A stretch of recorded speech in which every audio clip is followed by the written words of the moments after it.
베드로후서 1장 1절에서부터 2절까지입니다. 교회와 성도의 정체성. 베드로전서와 베드로후서의 저자는 우리가 잘 아는 예수님의 제자 사도 베드로입니다. 베드로전서가 먼저 쓰여졌고 몇 년 후에 베드로후서가 기록되었습니다. 이 두 책 모두 고난과 환난이라는 주제를 다루고 있습니다. 고난과 환난의 시대, 말세의 시대를 살아가고 있는 교회와 성도를 향하여 어떻게 이 시대를 믿음으로 살아갈 수 있는지에 대한 가르침이 이 두 책의 주된 내용입니다. 주목해서 볼 것은 고난과 환난이라는 같은 주제를 다루고 있지만 베드로 전서는 외부로부터 오는 고난과 환난에 대해서 다루고 있고 베드로 후서는 내부로부터 오는 고난과 환난에 대해서 중점적으로 다루고 있다는 점에서 차이가 있습니다. 외부로부터 오는 고난과 환난의 대표적인 예는 핍박이라고 할 수 있습니다. 실제로 베드로 전서가 기록될 당시에 초대교회와 성도들은 로마인들과 유대인들에게 많은 핍박을 받고 있는 그러한 상황이었습니다. 그런데 오늘 기록된 베드로 후서는 외부적인 상황이 아닌 내부적인 상황, 내부의 고난과 환난에 대해서 더욱 집중 있게 다루고 있습니다. 내부에서부터 오는 고난과 환난을 어떻게 이겨내야 하는가? 교회와 신앙의 공동체 안에서 발생하는 여러 가지 분열과 갈등의 문제를 어떻게 극복해야 하는가? 이러한 가르침이 앞으로 우리가 배울 베드로후서의 주된 내용들입니다. 특별히 베드로후서는 교회의 내적인 환난과 더불어 잘못된 교리와 진리를 가르치는 이단들에 대한 경고와 이에 대한 대처 방법을 중점적으로 다루고 있습니다. 우리가 살아가고 있는 오늘날도 이단들이 득세하고 있고 잘못된 교리와 사상들이 교회 안으로 파고들어와 교회를 혼란스럽게 만들고 이리저리 흔드는 경우들이 많이 있습니다. 이러한 시대 속에 살고 있는 우리에게 베드로 후서의 가르침과 메시지는 오늘날을 살아가는 성도들에게 꼭 필요한 말씀이라고 생각되어집니다. 우리는 앞으로 베드로후서 전체적인 내용을 살펴보면서 교회의 내부를 흔들고 어지럽히는 잘못된 사상과 이단 세력들에 대응하기 위해 교회와 성도들이 어떻게 대처해야 하는지에 대해서 중점적으로 배우게 될 것입니다. 그리고 이와 더불어서 베드로후서를 통해 교회와 성도들이 알아야 할 성경의 가장 중요한 핵심 진리가 무엇인지를 알게 되므로 우리의 믿음을 한층 더 굳건하게 세우는 유익한 시간이 될 것입니다. 우선 오늘 우리가 배우게 되는 베드로후서 1장 전반부 말씀에 대해서 살펴보고자 합니다. 내적으로 여러 가지 환난에 직면하고 있는 초대교회와 성도들을 향하여 사도 베드로는 교회와 성도들이 확신하여 알아야 할 가장 중요한 성경적 진리에 대한 가르침을 강조하고 있습니다. 교회와 성도들이 믿음으로 굳건히 세워지고 내적인 갈등과 분열, 혼란들을 잘 극복해낼 수 있는 가장 좋은 방법은 성경의 진리를 바르게 알고 있는 것에서부터 시작이 됩니다. 그러기에 사도 베드로는 베드로후서의 시작 부분부터 성경의 핵심 진리를 초대교회와 성도들에게 먼저 제시하고 가르치고 있습니다. 우리는 베드로후서 말씀을 공부함에 있어서 제일 먼저 사도 베드로가 교회와 성도를 굳건히 세우기 위해서 가르쳤던 진리의 내용은 무엇인지에 대해서 살펴보고자 합니다. 내부적인 위협으로부터 교회와 성도를 든든히 세우기 위해서 사도 베드로가 강조해서 가르쳤던 진리의 내용은 첫 번째로 교회의 정체성이 무엇인지 알려주는 것이었습니다. 본문 1절을 보시기 바랍니다. 예수 그리스도의 종이며 사도인 시몬 베드로는 우리 하나님과 구주 예수 그리스도의 의를 힘입어 동일하게 보배로운 믿음을 우리와 함께 받은 자들에게 편지하노니. 여기서 보면 사도 베드로가 자신을 시몬 베드로라고 소개하고 있습니다. 사도 베드로가 자신을 이렇게 소개하는 것은 참으로 깊은 의미가 담겨 있는 것입니다. 시몬은 베드로가 태어났을 때 부모가 지어준 이름이고 베드로는 예수님이 그에게 지어주신 이름입니다. 시몬이라는 의미에는 들어라 혹은 듣는 자라는 의미가 있다고 합니다. 이런 의미를 보면 베드로는 이름 자체는 나름 괜찮은 이름이었습니다. 그런데 예수님이 시몬을 만나자 그의 이름을 베드로라고 칭하셨습니다. 시몬이라는 이름 자체를 아예 버린 것은 아닙니다. 부모님이 지어주신 이름도 소중합니다. 예수님도 베드로를 시몬이라는 이름으로 자주 부르셨습니다. 베드로라는 이름을 지어주신 것은 시몬이라는 이름을 버리고 새로운 사람이 되라는 의미에서 지어주신 것이 아니라 베드로라는 이름 속에 담긴 의미를 잘 생각하고 그러한 사람으로 하나님이 그를 사용해 주시겠다는 의미에서 예수님이 그렇게 부르신 것입니다. 이 베드로의 이름이 왜 중요합니까? 왜냐하면 베드로를 통하여 예수님이 초대교회를 세우시기 때문입니다. 마태복음 16장에 보면 예수님이 어느 날 제자들에게 묻습니다. 예수께서 빌립보 가이사랴 지방에 이르러 제자들에게 물어 이르시되 사람 인자를 누구라 하느냐? 이르되 더러는 세례 요한, 더러는 엘리야, 어떤 이는 에레미야나 선지자 중에 하나라 하나이다. 이르시되 너희는 나를 누구라 하느냐? 예수님 사람들이 그분을 누구라고 여기냐 묻자 제자들은 어떤 사람은 엘리야 혹은 에레미야라고 하고 어떤 이는 구약의 훌륭한 선지자 중 한 사람이라고 부른다고 대답합니다. 그 당시 사람들이 예수님을 그렇게 여기고 있었다는 것입니다. 이 말을 듣고 예수님이 다시 제자들에게 묻습니다. 다른 사람들이 나를 그렇게 부른다고 하자. 그러면 너희들은 나를 누구라고 여기느냐? 이 말씀을 할 시기는 제자들이 예수님을 3년 동안 함께 따라다니며 가장 가까이서 예수님을 지켜보고 경험했던 시기였습니다. 모든 제자들이 어떻게 대답할까 주저하고 있을 때 시몬 베드로가 앞에 나서서 이렇게 외칩니다. 마태복음 16장 16절입니다. 시몬 베드로가 대답하여 이르되 주는 그리스도시요 살아계신 하나님의 아들이시나이다. 이 베드로의 고백을 듣고 예수님은 기뻐하시며 베드로를 향하여 이 사실을 알게 하신 것은 사람을 통해서가 아니라 오직 하나님 아버지를 통해서 알게 된 것임을 말씀해 주십니다. 그리고 뒤이어 베드로를 향해 이렇게 선언하십니다.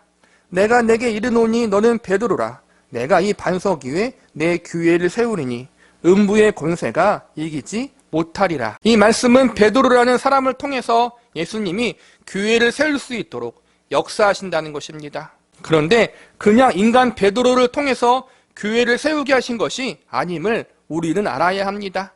로마 카톨릭은 이 성경 구절을 문자대로 해석해서 인간 사도 베드로가 교회를 세우는 주역이 되고 그래서 그가 제1대 교황이 된다는 해석을 내어놓습니다. 그런데 우리가 주목해서 볼 것은 이러한 베드로의 믿음의 고백이 있은 다음 어떠한 일이 벌어졌느냐 하는 것입니다. 예수님이 그리스도요 하나님의 아들이심을 고백하는 베드로의 말이 있은 직후 예수님이 십자가의 고난을 받고 죽게 되실 것과 죽은 뒤 3일 만에 다시 부활하실 것을 가르치십니다. 예수님의 이 말을 듣고 베드로가 깜짝 놀라며 예수님이 어떻게 고난당하시고 죽으실 수 있냐며 예수님을 말리었습니다. 그러자 예수님이 다시 베드로에게 이렇게 말씀하십니다. 예수께서 돌이키시며 베드로에게 이르시되 사탄아 내 뒤로 물러가라. 너는 나를 넘어지게 하는 자로다. 내가 하나님의 일을 생각하지 아니하고 도리어 사람의 일을 생각하는도다 하시고 같은 장소 같은 시각에 베드로를 칭찬하는 일이 벌어지고 또한 베드로를 책망하는 일, 이 두 가지 일이 벌어집니다. 교회를 세우게 하신다는 칭찬과 사단아 물러가라라는 책망이 함께 나옵니다. 여러분, 이것이 인간 베드로의 본 모습입니다.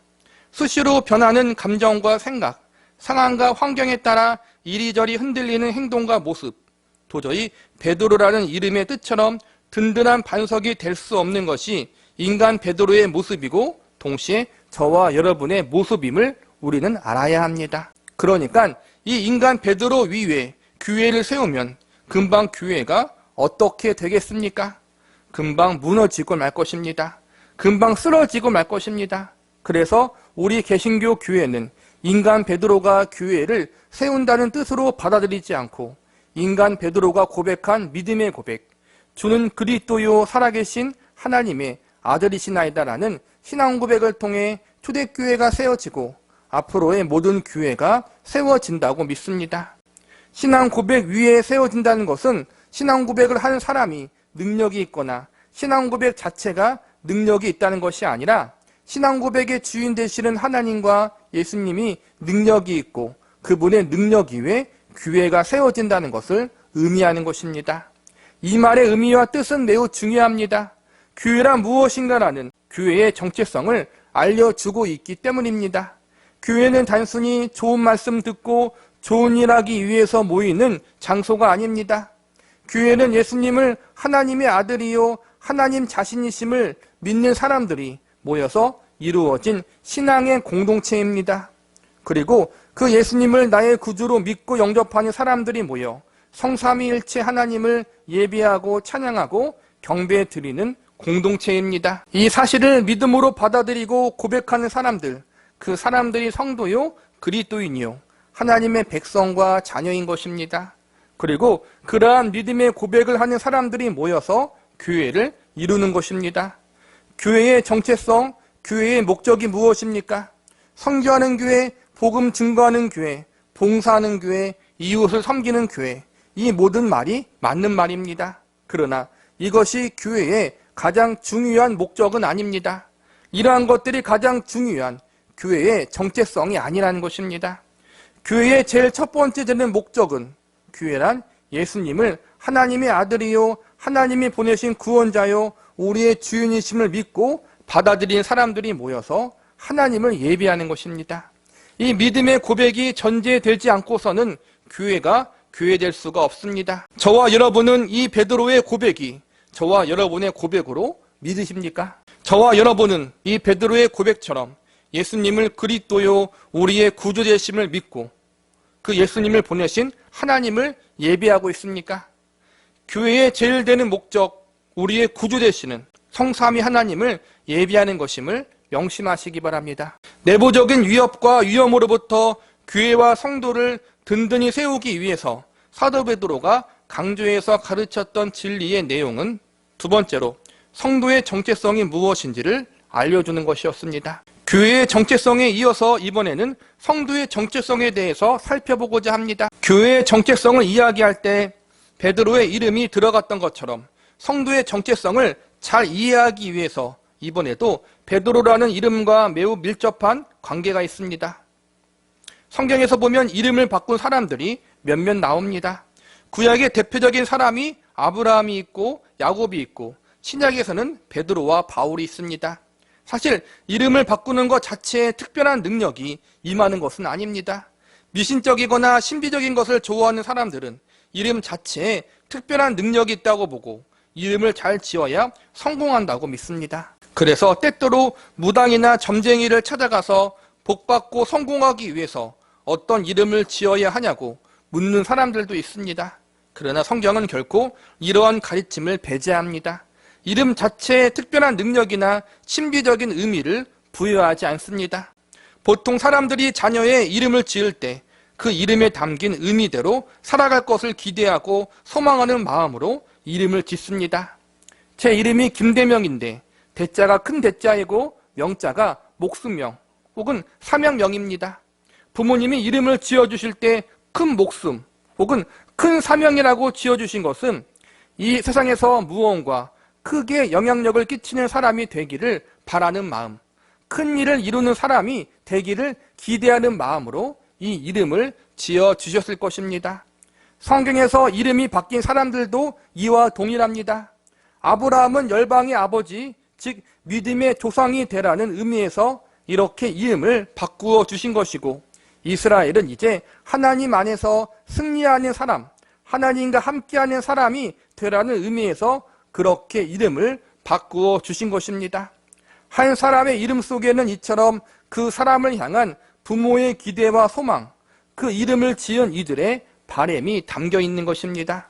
그런데 하나님이 이름을 바꾸어 주신 것은, 예수님이 이름을 새롭게 지어주신 것은 단순히 그렇게 되기를 바라는 기대와 소망, 그 이상의 뜻이 있습니다.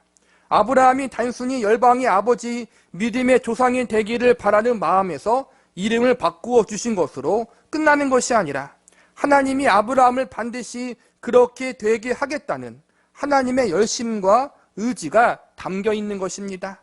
내가 너를 반드시 열방의 아버지, 믿음의 조상이 되도록 하겠다라는 예언적 선포가 있는 것입니다.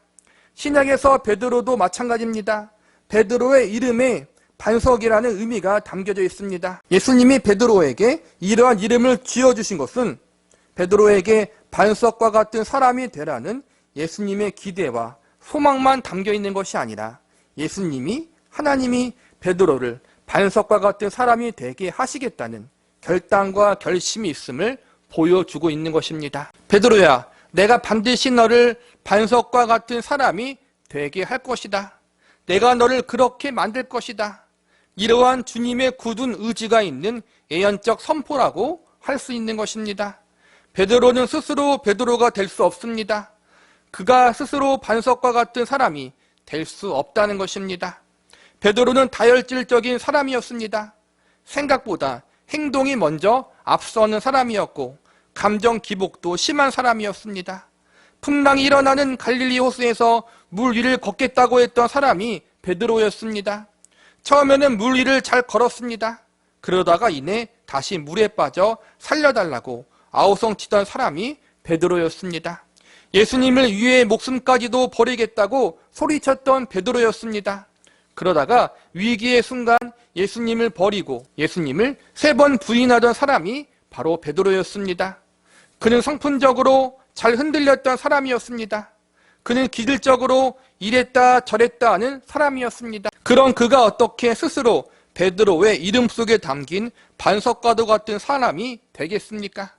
그러나 베드로는 자신은 그렇게 할 수 없지만 예수님은 그렇게 그를 만드실 수가 있습니다. 실제로 예수님이 베드로를 연단시키시고 만지셔서 마침내 그가 반석과도 같은 사람이 될 수 있는 은혜의 역사를 일으키셨습니다.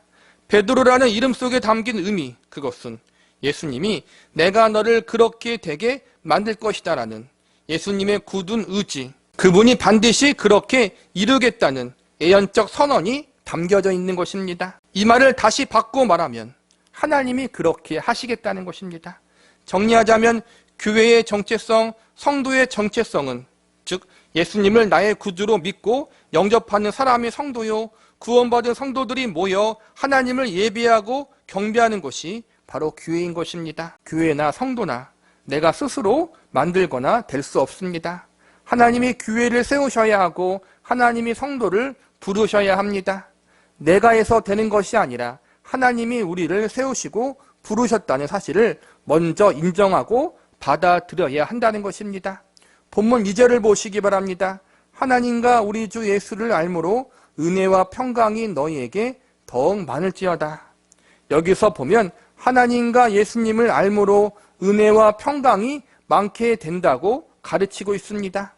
교회와 성도의 정체성은 하나님과 예수님을 알므로부터 생깁니다.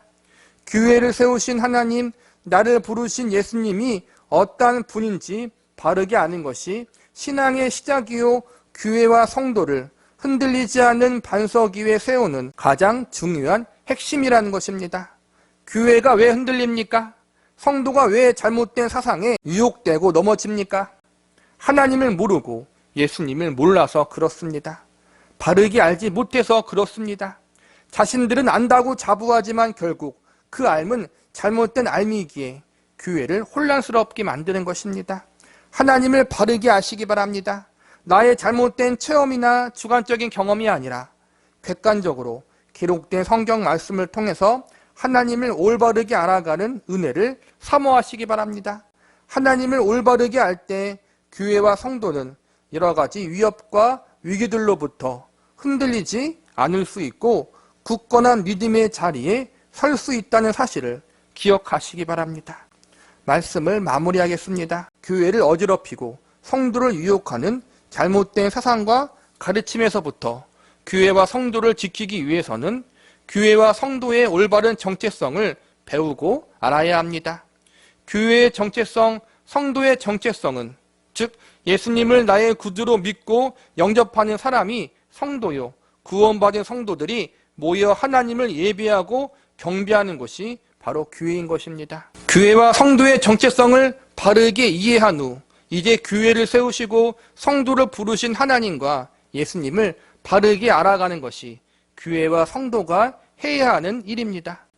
교회를 세우신 하나님은 어떠한 하나님이십니까? 성도를 부르신 예수님은 어떠한 분이십니까? 값없이 은혜와 사랑을 베푸시고 하나님의 전부인 독생자 예수 그리스도를 우리에게 선물로 주신 하나님은 어떠한 분이신가? 우리를 하나님의 백성과 자녀로 부르신 그분은 어떠한 하나님이신가?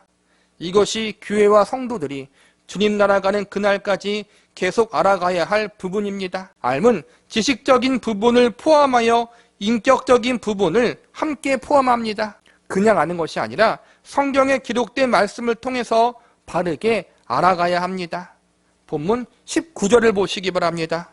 또 우리에게는 더 확실한 예언이 있어 어두운 데를 비추는 등불과 같으니 날이 새어 샛별이 너희 마음에 떠오르기까지 너희가 이것을 주의하는 것이 옳으니라. 사도 베드로는 많은 신비적 체험을 했던 사람이었습니다. 그런 그가 지금 무엇이라고 말합니까? 나의 신비적 체험보다 더 확실한 예언이 있다. 이 예언은 기록된 성경 말씀을 의미하는 것입니다. 이 말씀이 자신의 체험보다 훨씬 더 확실하고 어두운 데를 비치는 등불과도 같다고 가르치고 있는 것입니다. 성경 말씀을 통해서 성삼위 하나님을 바르게 알아가시기를 바랍니다. 그것이 교회와 성도를 잘못된 사상과 가르침에서 지키는 길이요 여러 고난들로부터 교회를 든든히 세우는 일인 것입니다. 앞으로 베드로서 말씀을 공부하면서 하나님과 예수님을 더욱 깊이 그리고 바르게 알아가는 은혜의 시간이 되기를 바랍니다. 우리를 구원하시고 부르신 하나님과 예수님을 바르게 알아감으로 교회를 든든히 세우고 성도 자신의 믿음을 흔들리지 않는 반석 위에 세우는 은혜가 있기를 간절히 기도합니다. 베드로후서 1장 1절부터 4절까지입니다. 구원과 성화의 은혜. 베드로전서는 외부로부터 오는 여러 가지 고난과 핍박들을 어떻게 이겨내야 하는가와 이 고난의 시대, 말세의 시대에 하나님의 백성으로서 어떠한 삶의 태도와 모습으로 살아가야 하는지에 대한 교훈과 권면의 말씀들이 기록되어 있습니다. 베드로전서가 외부로부터 오는 고난과 핍박에 대한 대처 방법에 초점을 맞추었다면 베드로후서는 내부에서 일어나는 고난과 환난에 대해서 초점을 맞추고 있습니다. 베드로후서는 베드로전서를 기록한 후 얼마의 세월이 지나서 쓴 책인데 그때 잘못된 이단 사상들이 교회 안에 들어와 교회와 성도들을 혼란스럽게 만드는 일들이 벌어지고 있었습니다. 성경 말씀을 잘못 이해하고 해석하여 성도들을 잘못된 길로 인도하는 세력들이 교회 안에 들어와 교회와 성도를 어지럽히고 흔드는 일들이 많이 일어나고 있었습니다. 그래서 사도 베드로는 이단 사상과 잘못된 교리로부터 교회와 성도를 지키고 신앙의 공동체를 든든히 세우기 위해 성령의 감동하심 가운데 베드로후서의 말씀을 기록하게 된 것입니다. 지난 시간에 배운 베드로후서 1장의 시작 부분은 이러한 이단들의 잘못된 교리와 사상과 진리를 가르치는 세력으로부터 어떻게 교회가 대처해야 하는지에 대한 말씀을 배웠습니다. 가장 먼저 사도 베드로가 가르친 주제는 교회와 성도의 올바른 정체성을 아는 것입니다. 교회란 예수님을 하나님의 아들이요 하나님이 보내신 구원자요 우리의 주인이심을 믿고 받아들이는 사람들의 공동체입니다. 이 믿음의 고백이 전제되지 않고서는 교회가 교회될 수가 없습니다. 성도의 정체성도 동일합니다. 이 사실을 믿음으로 받아들이고 고백하는 사람들, 그 사람들이 성도요 그리스도인이요 하나님의 백성과 자녀인 것입니다. 그리고 그러한 믿음과 신앙을 고백하는 사람들이 모여서 교회를 이루는 곳입니다. 교회는 단순히 좋은 말씀 듣고 좋은 일 하기 위해서 모이는 장소가 아니라 예수 그리스도를 구주로 영접하고 그분을 경배하고 예배하기 위해 모이는 신앙의 공동체입니다. 성도들도 마찬가지입니다. 그냥 좋은 말 듣고 착한 일 하려고 성도로 부르심을 받은 것이 아닙니다. 성도는 예수님을 나의 구주로 믿고 영접하는 사람들이 함께 모여 성삼일체 하나님을 예배하고 찬양하고 경배드리는 존재로 부르심을 받은 사람들입니다. 물론 교회는 선교와 복음 증거 사역을 잘 감당해야 합니다. 이웃을 사랑으로 섬기는 일도 잘 감당해야 합니다. 그러나 사실 이러한 것들이 교회와 성도가 가져야 할 최우선적 목적은 아닙니다. 이러한 것들이 가장 중요한 교회와 성도의 정체성이 아니라는 것입니다. 교회와 성도의 정체성은 예수님을 하나님의 아들이요 하나님이 보내신 구원자요 우리의 주인이심을 믿고 받아들임으로부터 시작되는 것입니다. 그리고 이 믿음을 가지고 성삼위 하나님을 예배하고 경배하는 것이 성도가 교회가 가져야 할 올바른 최우선적 자세입니다. 이 믿음, 이 고백이 전제되지 않고서는 교회가 교회될 수 없고 성도가 성도될 수 없는 것입니다. 이 믿음, 이 고백이 전제되어 있다면 나머지는 자연스럽게 열매로서 따라오게 되어 있습니다. 오늘 본문은 기독교의 가장 중요한 교리이자 진리인 구원과 성화에 대한 가르침이 기록되어 있습니다. 베드로 후서 자체가 이단들과 잘못된 교리에 대응하기 위해서 기록된 책이기 때문에 교리적 가르침들이 많이 등장합니다. 본문 3절을 보시기 바랍니다. 그의 신기한 능력으로 생명과 경건에 속한 모든 것을 우리에게 주셨으니 이는 자기의 영광과 덕으로서 우리를 부르신 이를 알므로 말미암음이라. 3절에서 우리가 주목해서 볼 말씀은 생명과 경건 그리고 영광과 덕이라는 말입니다. 생명과 경건은 구원과 성화를 의미하고 영광과 덕은 하나님의 은혜와 사랑을 의미한다고 볼 수 있습니다. 3절의 말씀을 쉽게 풀이하면 하나님이 그분의 은혜와 사랑으로 성도들에게 구원과 성화라는 선물을 주셨다는 것입니다. 하나님이 택하신 당신의 백성들을 사랑과 은혜로 부르셨고 택하신 백성에게 구원과 성화라는 은혜의 선물을 허락하셨다는 것입니다. 여기서 우리가 주목해서 배워야 할 두 가지 주제는 생명과 경건, 즉 구원과 성화에 대한 것입니다. 우리는 오늘 본문 말씀을 통해서 구원과 성화라는 두 주제의 의미에 대한 성경적 가르침에 대해서 알아보는 시간을 가져보도록 하겠습니다. 첫 번째, 구원의 의미에 대해서 살펴보도록 하겠습니다. 지난 시간 베드로후서 1장 1절을 통해 교회와 성도의 정체성에 대해서 배웠습니다. 교회와 성도의 정체성은 한마디로 예수님을 그리스도와 그들의 구주로 믿고 영접하는 것서부터 시작이 되는 것입니다. 그리스도라는 말은 기름 부음 받은 사람이라는 의미가 있는데 보다 쉽게 풀이하면 하나님이 택하여 보내신 분이라는 의미가 담겨져 있습니다. 구주라는 말은 구원자 그리고 주인이라는 의미가 있습니다. 즉 예수님을 그리스도와 구주로 믿고 영접한다는 것은 예수님을 하나님의 아들이요 구원자와 주인으로 믿는다는 것을 의미합니다. 위에서 설명한 말들, 즉 예수님을 믿고 영접한다는 말은 복음을 이야기할 때 자주 듣는 말입니다. 복음은 구원에 대한 기쁜 소식입니다. 구원에 대한 기쁜 소식의 내용은 예수님을 그리스도와 그들의 구주로 믿고 영접해야 구원을 얻게 된다는 것입니다. 성도란 복음을 받아들이는 사람이고 교회란 그 사람들이 모여서 이루어진 공동체입니다. 모든 교리와 진리가 바로 이 복음의 말씀에서부터 시작이 됩니다. 복음의 말씀, 예수 그리스도를 구주로 믿고 영접하면 구원을 받는다는 이 복음의 메시지가 성경의 모든 가르침의 뿌리가 됩니다. 그래서 1절에 보면 구주 예수 그리스도의 의를 힘입어라는 말씀이 등장합니다. 복음이란 예수님의 의를 힘입는 자가 구원받을 수 있다는 소식입니다. 1절을 다시 보시기 바랍니다. 예수 그리스도의 종이며 사도인 시몬 베드로는 우리 하나님과 구주 예수 그리스도의 의를 힘입어 동일하게 보배로운 믿음을 우리와 함께 받은 자들에게 편지하노니. 성도란 내가 오늘부터 성도가 되겠다고 개인적으로 다짐해서 결심했다고 해서 되는 것이 아닙니다. 하나님이 우리를 부르시고 택하여 주셔야만 성도가 될 수 있는 것입니다. 성도란 구원받은 거룩한 하나님의 백성을 의미합니다. 구원받은 거룩한 하나님의 백성이 되기 위해서 우리는 하나님과 예수님이 주시는 의를 힘입어야 한다는 것입니다. 내가 노력해서 힘입는 것이 아니라 주님의 노력으로 말미암아 주님이 나에게 힘입혀 주시는 것입니다. 의를 심입어라는 말은 옷을 입는 것을 상징적으로 표현하는 것입니다. 의를 심입다는 말은 예수님의 비유를 통해서 잘 설명되어 있습니다. 예수님이 천국에 대해서 비유로 말씀하실 때 천국은 임금이 벌인 잔치와 같다고 말씀하십니다. 한 임금이 잔치를 위해서 초청장을 보냅니다. 그런데 초청을 받은 많은 사람들이 자신들이 일이 바쁘다고 거절했습니다.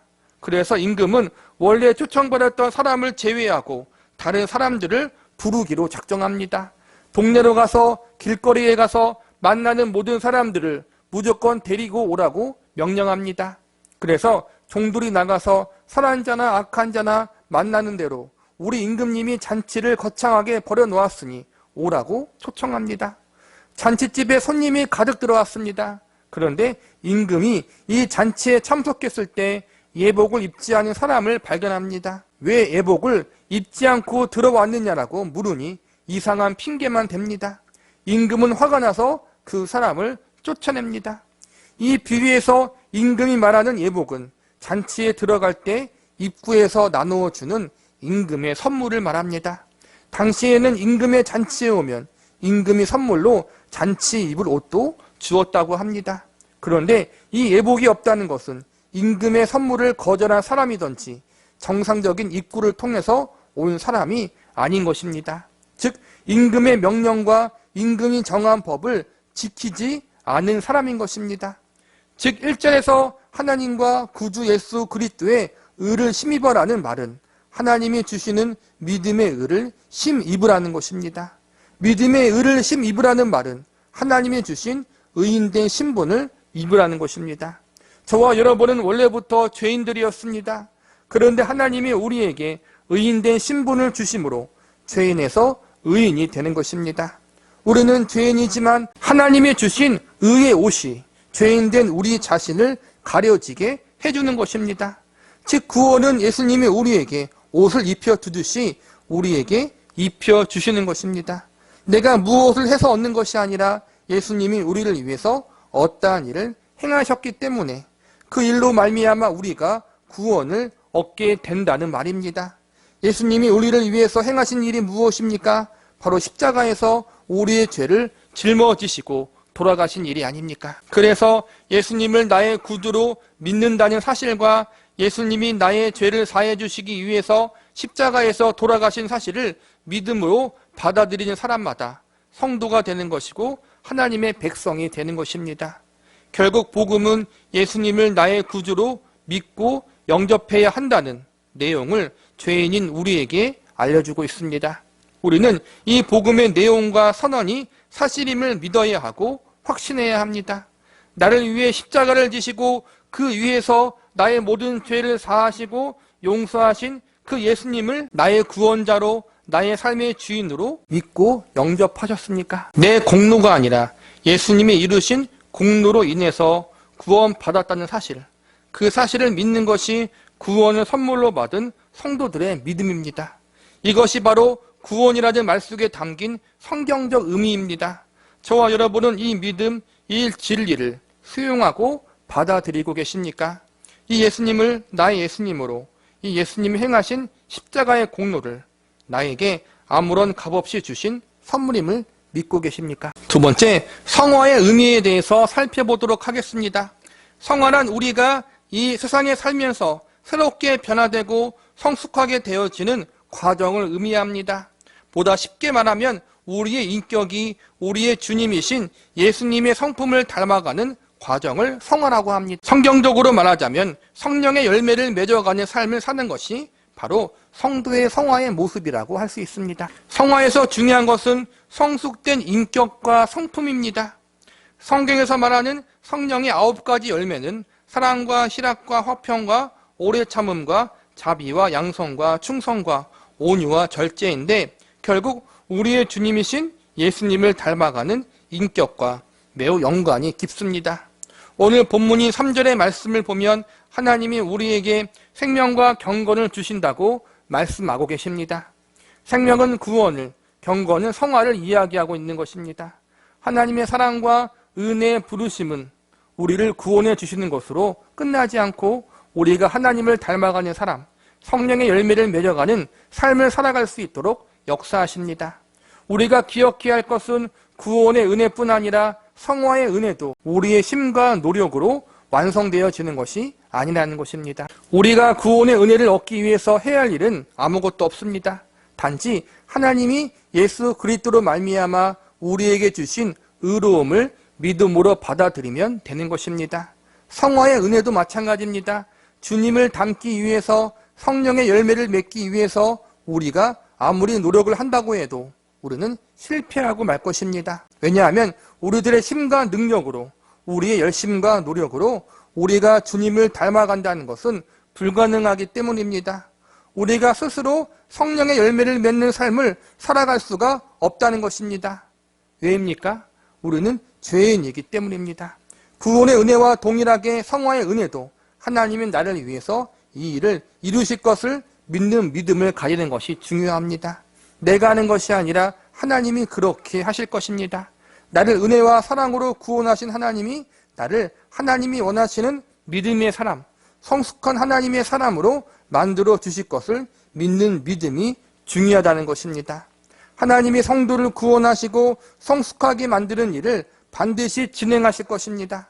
3절 시작 부분에서 나온 말씀처럼 그의 신비한 능력으로 그렇게 하실 것입니다. 다시 말하면 하나님의 전능하신 능력으로 우리를 그렇게 만들어 주실 것입니다. 물론 하나님이 하신다는 의미 속에는 우리가 아무것도 안 하고 그냥 앉아 있는 것만을 뜻하는 것이 아닙니다. 하나님이 하나님 백성들의 삶 속에 찾아오시고 간섭하셔서 하나님의 백성들이 구원의 은혜를 입은 하나님의 백성답게 변화될 수 있도록 그들을 만지시고 훈련시키고 연단시키십니다. 구원받은 주의 성도들의 삶을 간섭하시고 이리저리 다듬어 가십니다. 그래서 하나님의 은혜와 사랑 안에 있는 자들은 결단코 가만히 앉아 있을 수가 없습니다. 처음에는 하나님이 만지시는 손길에 의해서 어쩔 수 없이 연단받고 훈련받습니다.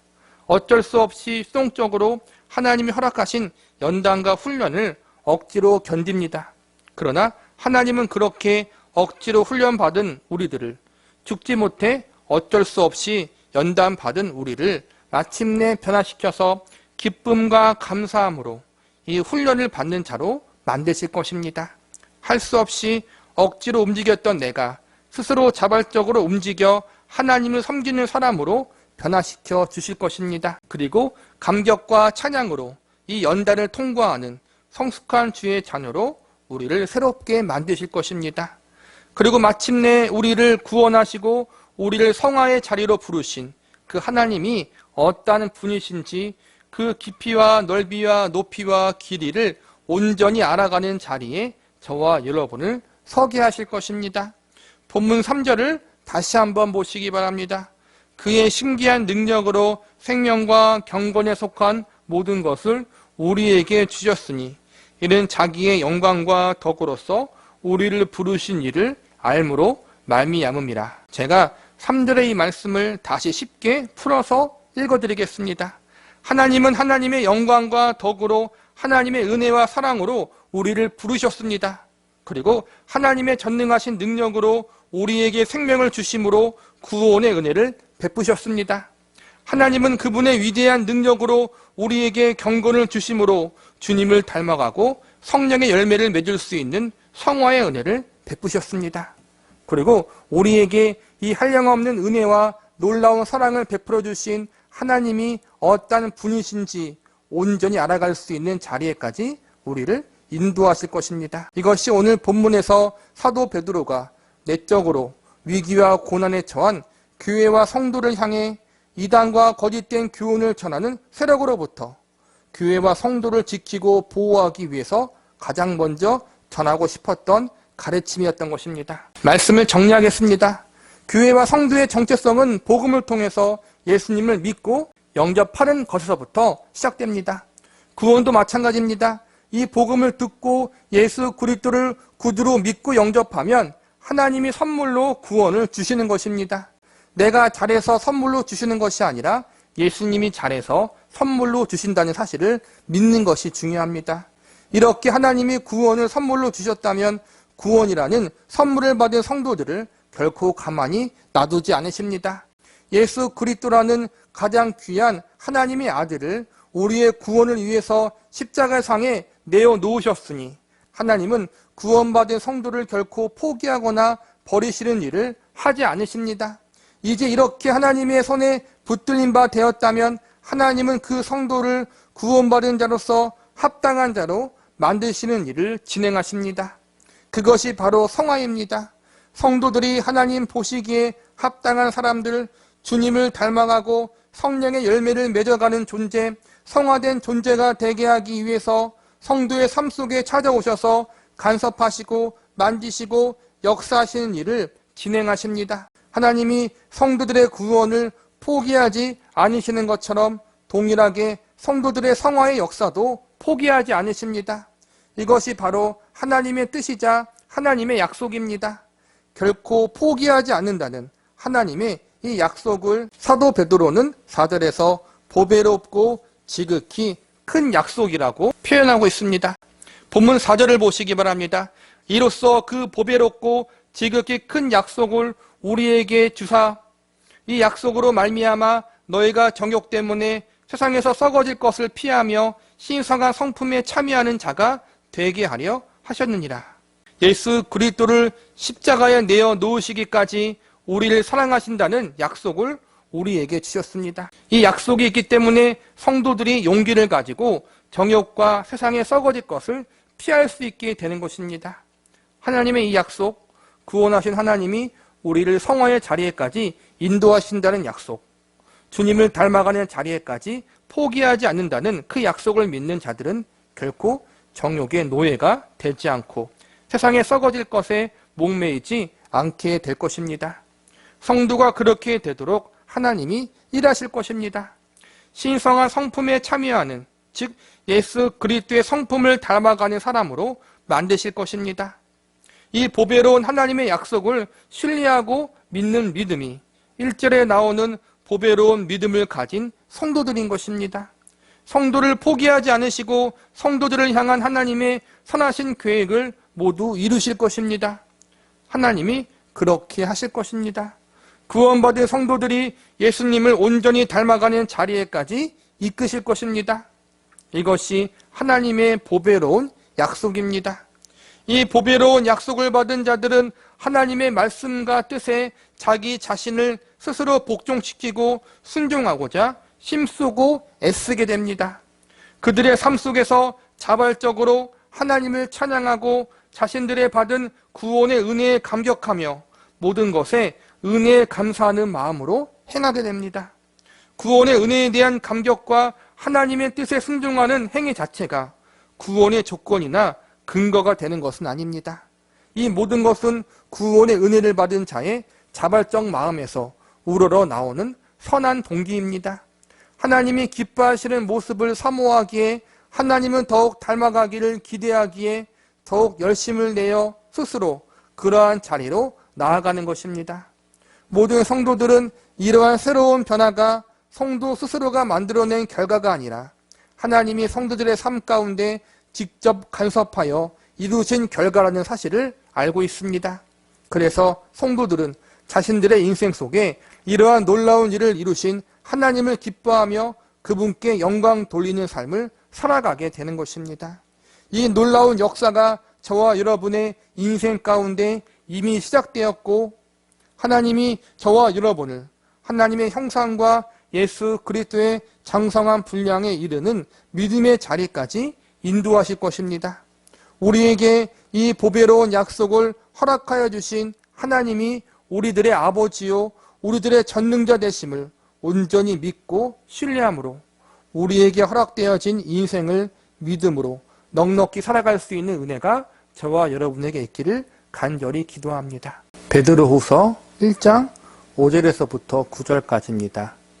은혜를 선물로 받은 자의 삶. 베드로 전서와 후서는 사도 베드로가 고난과 환난 가운데 있는 교회와 성도들에게 성령의 감동하심 가운데 쓴 편지입니다. 베드로 전서가 외적인 환난 가운데 있는 교회와 성도를 향해 쓴 편지라면 베드로 후서는 내적인 환난 가운데 있는 교회와 성도들을 향해 쓴 편지라고 할 수 있습니다. 베드로 후서가 쓰여질 그 당시에 유행했던 이당 사상들에는 크게 두 가지가 있었습니다. 한 가지는 예수님의 재림과 부활이 없다, 혹은 예수님의 재림과 부활이 이미 지나갔다고 주장하는 이단들이 있었습니다. 이런 주장은 곧 예수님의 재림과 부활이 자신들과는 전혀 상관이 없는 사건이기 때문에 하나님을 믿거나 예수님을 믿을 필요가 없다는 것과 같은 주장이 되는 것입니다. 또 하나는 이와는 전혀 반대되는 주장을 하는 이단들이 있었는데, 그것은 바로 재림을 준비하되 잘못된 방법으로 준비하는 사람들이 존재했습니다. 재림을 준비하되 그것이 너무 극단적이거나 신비적인 경향으로 변질된 경우들이 많았습니다. 재림을 잘못된 방법과 태도로 준비하는 이단들에는 여러 부류들이 있었습니다. 우선 제일 흔한 주장은 재림이 다가왔으니 세상의 모든 것들을 다 포기하고 다 함께 모여서 재림을 준비해야 한다는 것입니다. 오늘날에도 이러한 이단들이 참으로 많이 있습니다.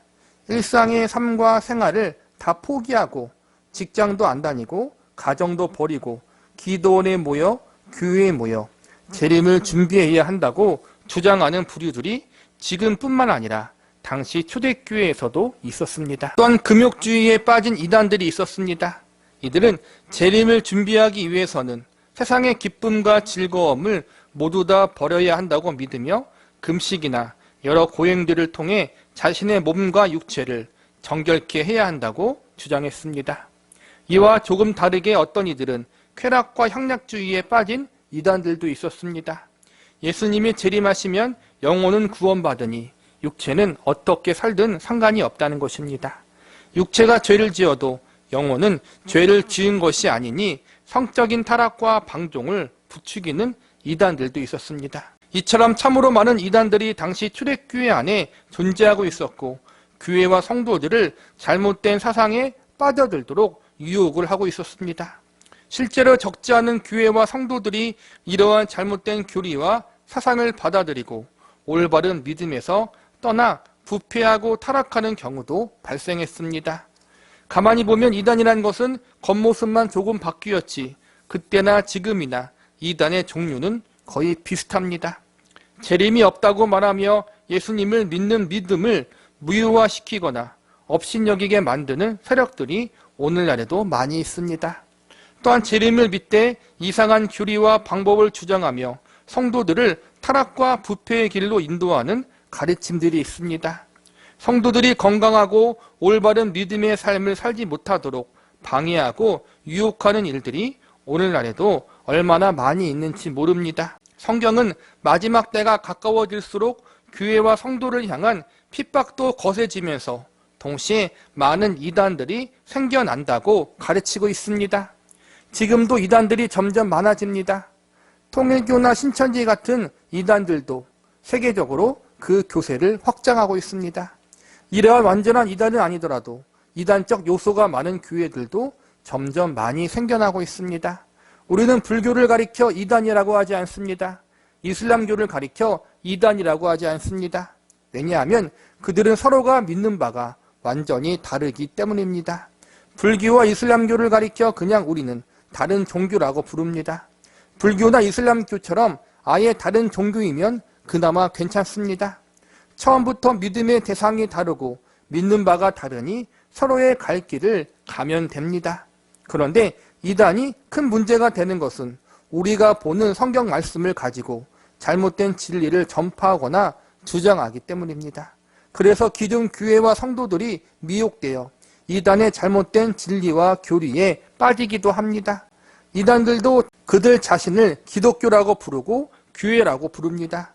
자신들도 하나님을 믿고 예수님을 믿는다고 주장합니다. 그리고 성경을 믿는다고 이야기합니다.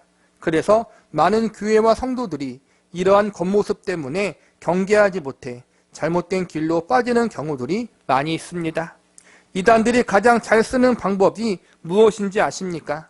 성경 공부를 하는 것입니다. 성경 공부하자고 무료로 책을 나누어주고 세미나를 하고 제자 훈련을 시켜준다고 하니 기존의 교회와 성도들이 좋은 마음으로 그곳에 참석하다가 이단 사상에 현혹되는 경우들이 참으로 많이 있습니다. 이단이 문제가 되는 것이 바로 여기에 있습니다. 자기들끼리만 잘못된 사상을 추구하다가 나중에 그냥 멸망당하면 그만인데 괜히 주위에 있는 교회와 성도를 건들고 유혹하는 일들을 행한다는 것입니다. 이단들은 처음부터 아예 믿지 않는 사람, 불신자들을 목표로 하지 않습니다. 대부분 이미 믿고 있는 교회와 성도를 목표로 삼고 그들을 유혹하고 무너뜨리려고 애를 씁니다. 그래서 이단이 큰 문제가 되는 것입니다. 우리는 이러한 이단들과 잘못된 교리와 사상들을 가르치는 세력으로부터 우리 자신을 보호해야 하고 교회를 보호해야 합니다. 그러기 위해서 가장 필요한 것이 바른 성경의 진리를 아는 것입니다.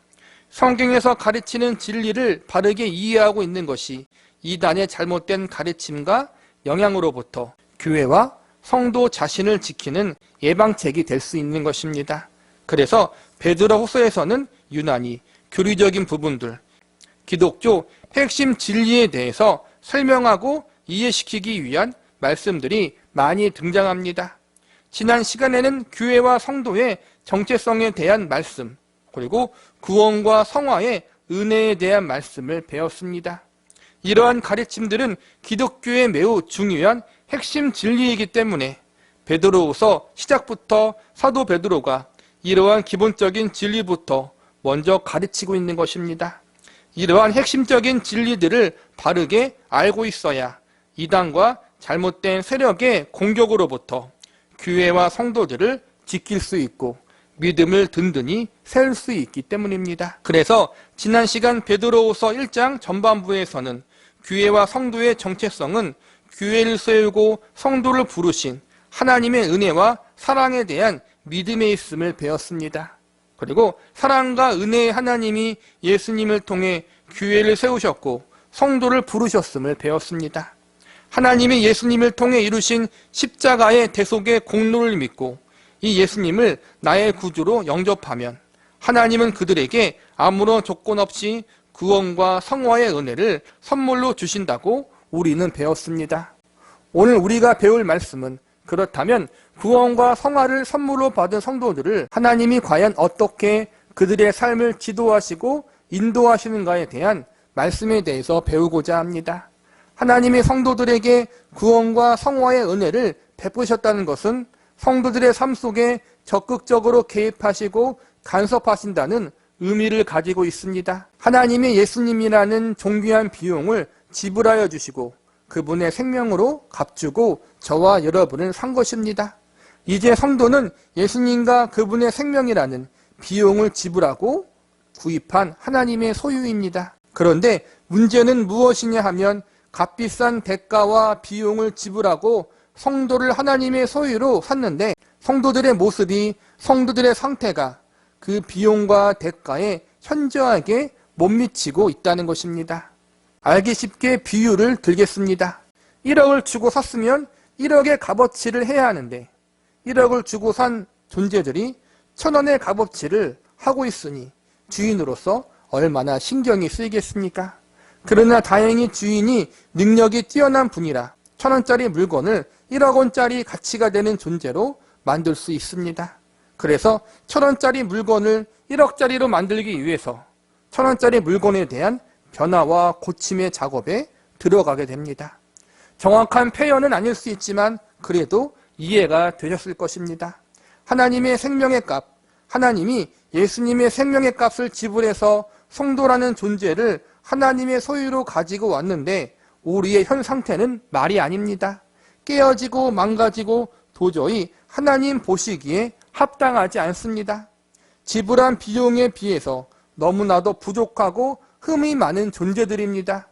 그래서 하나님이 하나님 보시기에 합당한 존재로 하나님이 지불하신 비용에 합당한 존재로 우리를 만들어 가시는 작업을 하십니다.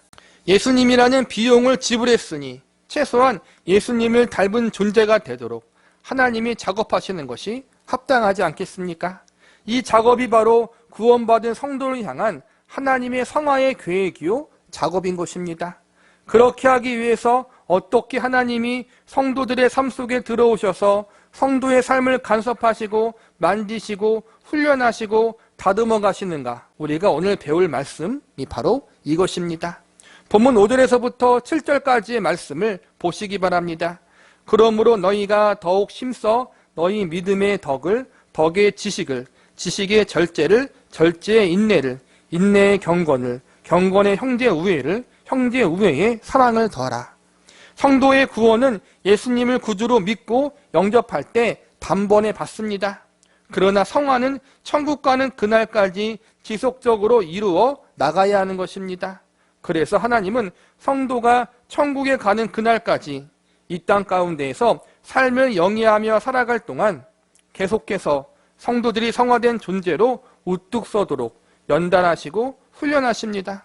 어떻게 훈련하시고 연단하시냐 하면 바로 5절과 6절과 7절의 말씀에 나오는 것처럼 믿음과 덕과 지식과 절제와 인내와 경건과 우애와 사랑을 실천하며 적용하며 살아가는 성숙한 존재로 세우시는 것입니다. 5절에서부터 7절에 나오는 말씀들은 구원받은 성도들의 하나님 보시기에 합당한 존재로 살아가야 할 삶의 모습들이라고 할 수 있습니다. 성도들이 그들의 삶 속에서 이러한 삶을 살아갈 수 있도록 하나님이 만지시고 다듬는 일을 하시는 것이 성화의 삶이요 과정입니다. 성화의 과정 역시도 인간의 힘으로 가능한 것이 아닙니다. 하나님이 도우시고 붙잡아 두셔야만 이 일을 이룰 수 있습니다. 그래서 5절에 보면 더욱 힘쓰라라고 말씀하고 있습니다. 힘쓰라는 말은 내 힘으로 하라는 것이 아니라 하나님이 주신 힘으로 하라는 것입니다. 내가 할 수 없음을 고백하고 하나님이 나의 삶 속에서 내가 신의 성품에 참여하는 자, 예수 그리스도를 닮아가는 인격과 성품의 사람이 되도록 하나님의 은혜를 갈망하고 사모하며 그분을 간절히 의뢰하라는 말입니다. 성화란 성도의 믿음과 신앙이 자라가는 것입니다. 성도의 인격이 성장하고 성숙해가는 것입니다. 하나님이 구원의 은혜를 선물로 주신 성도들을 책임지시고 성도의 믿음과 인격이 주님을 닮아가는 존재로 이끌어 주실 것입니다. 그러나 동시에 우리도 우리를 위해 행하시는 하나님을 의지하고 그분의 말씀과 뜻에 순종하는 자세를 가져야 합니다. 하나님이 하십니다. 그러나 우리의 뜻과 생각을 하나님의 뜻에 굴복하기 위해서 힘쓰는 자들이 되어야 합니다. 믿음은 자라나고 성장하는 것입니다. 믿음이 자라나고 성장할수록 성도가 주님을 닮아가는 성화된 존재로 성숙해 나가는 것입니다. 다시 한번 말씀드리지만 성화가 되기 위해 힘쓰고 애쓰는 것이 우리의 삶 가운데 있어야겠지만 그것이 근거가 되어 성화가 이루어지는 것은 아닙니다. 구원이 하나님의 전적인 은혜이듯 성화 역시도 전적인 하나님의 은혜로 이루어지는 것입니다. 중요한 것은 나를 구원하시고 나를 성화된 존재로 만들어주실 하나님을 인정하고 받아들이는 것입니다. 그리고 그 하나님이 우리의 삶 속에 들어와 우리의 삶을 하나님의 뜻대로 만드시기 위해서 간섭하실 때 하나님의 간섭하심의 손길에 나의 뜻과 생각을 복종시키기 위해 힘써야 합니다. 나를 하나님의 뜻에 맞는 존재로 바꾸어 주시기 위해 나를 만지시고 고치시는 그 하나님의 뜻에 순종함으로 나아가야 합니다. 힘쓰라는 말이 바로 이러한 뜻입니다. 내가 내 자신을 변화시키는 원동력과 근거가 되지 않도록 조심해야 합니다. 우리는 하나님이 성도의 삶 가운데 무언가를 변화시키시고 이루기 위해 역사하실 때 그 하나님의 역사하심에 순종하고 순복하기에 힘써야 합니다. 즉 하나님이 우리들의 삶 가운데 우리를 변화시키고 새롭게 하기 위하여 역사하시는 일을 반드시 행하시는데 그 일에 우리가 전적으로 순종하고 복종하는 일에 힘써야 한다는 것입니다. 좀 더 쉬운 말로 표현하자면 하나님을 의지하고 신뢰함으로 힘쓰라는 것입니다. 본문 8절을 보시기 바랍니다. 이러한 것이 너희에게 있어 흡족한즉 너희로 우리 주 예수 그리스도를 알기에 게으르지 않고 열매 없는 자가 되지 않게 하느니와. 여기서 주목해서 볼 말씀은 알기에와 열매입니다. 열매를 맺는 자란 위에서 우리가 배운 말씀, 주님을 닮아가는 사람, 성화된 사람, 성령의 열매를 맺는 사람이 되라는 것입니다. 이처럼 우리가 열매를 맺는 사람이 되기 위해서 어떻게 해야 할까요? 다시 말하자면 구원과 성화의 은혜를 선물로 받은 우리들이 하나님의 뜻에 우리 자신의 뜻을 복종시키고 하나님 말씀에 우리 자신을 순종시키는 삶을 살기 위해서 어떻게 해야 할까요? 정답은 하나님을 알아야 합니다. 예수 그리스도를 알아야 합니다. 그래서 8절에서 주 예수 그리스도를 알기에 게으르지 않고라고 강조하고 있는 것입니다. 성경에서 안다는 말은 지식적인 알매에서 끝나지 않고 인격적인 알매의 자리까지 가는 것을 의미합니다. 예수님을 알아라라는 말의 의미도 그냥 머리로만 아는 것이 아니라 체험적으로 가슴으로 알라는 말입니다. 다시 반복하지만 체험적으로 알고 가슴으로 알라고 해서 심리적인 경험을 해야 한다는 것이 아닙니다. 전인격적으로 그분을 만나고 그분을 경험하고 알라는 말씀입니다. 저와 여러분은 우리의 주님이신 예수 그리스도를 인격적으로 만나셨습니까? 그분과 인격적인 교제를 나누고 계십니까? 그분을 인격적으로 얼마나 깊이 알고 계십니까? 구원받은 하나님의 자녀들은 이미 예수 그리스도를 인격적으로 만난 사람들입니다. 하나님께로부터 구원과 성화의 은혜를 선물로 받았을 때 복음을 듣고 예수님을 나의 구주로 믿고 영접할 때 이 순간 성도들은 이미 예수님을 인격적으로 만나게 됩니다. 그렇다면 가장 중요한 것은 이제 인격적으로 만난 예수님을 더 깊이 알아가는 삶을 살아야 한다는 것입니다. 쉬운 말로 깊은 교제를 해야 한다는 것입니다. 예수님과 인격적인 만남과 교제의 삶을 살아간다면, 그분을 더 깊이 알아가는 삶을 살아간다면 자연스럽게 열매 맺는 삶을 살게 되고 자연스럽게 주님을 닮아가는 사람들이 되는 것입니다. 매일 만나고 매일 교제를 나누는 사람은 서로를 닮게 되어 있습니다.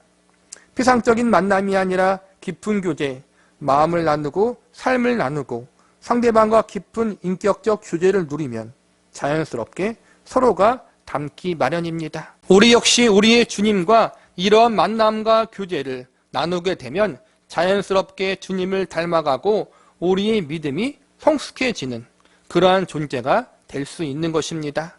예수님과 인격적인 교제를 누리다 보면 예수님이 어떠한 분이신지 더 깊이 알게 됩니다. 그러면 우리는 억지로가 아니라 자발적으로 그분의 권위에 순복하게 됩니다. 어쩔 수 없이 강압적으로가 아니라 감사함과 감격함으로 그분의 뜻에 복종하는 삶을 살게 되는 것입니다.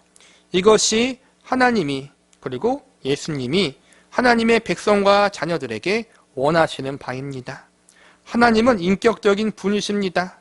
그래서 우리를 인격적으로 대하시기를 바라십니다. 하나님은 우리의 신앙생활이 억지로나 강압적인 것이 아닌 나를 불러주시고 하나님의 존귀한 백성과 자녀로 삼아주신 그 은혜와 사랑에 감사하고 감격하는 모습으로 신앙생활을 하기를 원하고 계십니다. 그리고 그렇게 나를 불러주시고 택하신 예수님이 나를 얼마나 사랑하시는지 그분 자신의 생명과 전부를 나를 위해 내어 놓으시기까지 나를 사랑하신다는 사실을 깨닫는다면 자연스럽게 이러한 삶을 살아가게 될 것입니다. 하나님 앞에 무언가 하기 위해서 노력하기 앞서서 먼저 하나님과 예수님에 대해서 알기에 힘쓰시기 바랍니다.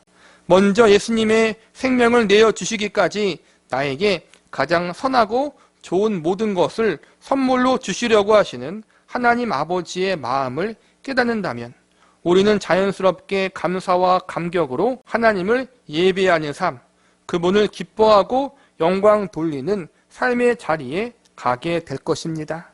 이러한 자리에 서기 위해서 우리는 하나님과 예수님을 알아가는 자리에 서야 합니다. 오늘보다 내일, 내일보다 그 다음 날이 주님을 더욱 깊이 알아가는 자리에 서야 합니다.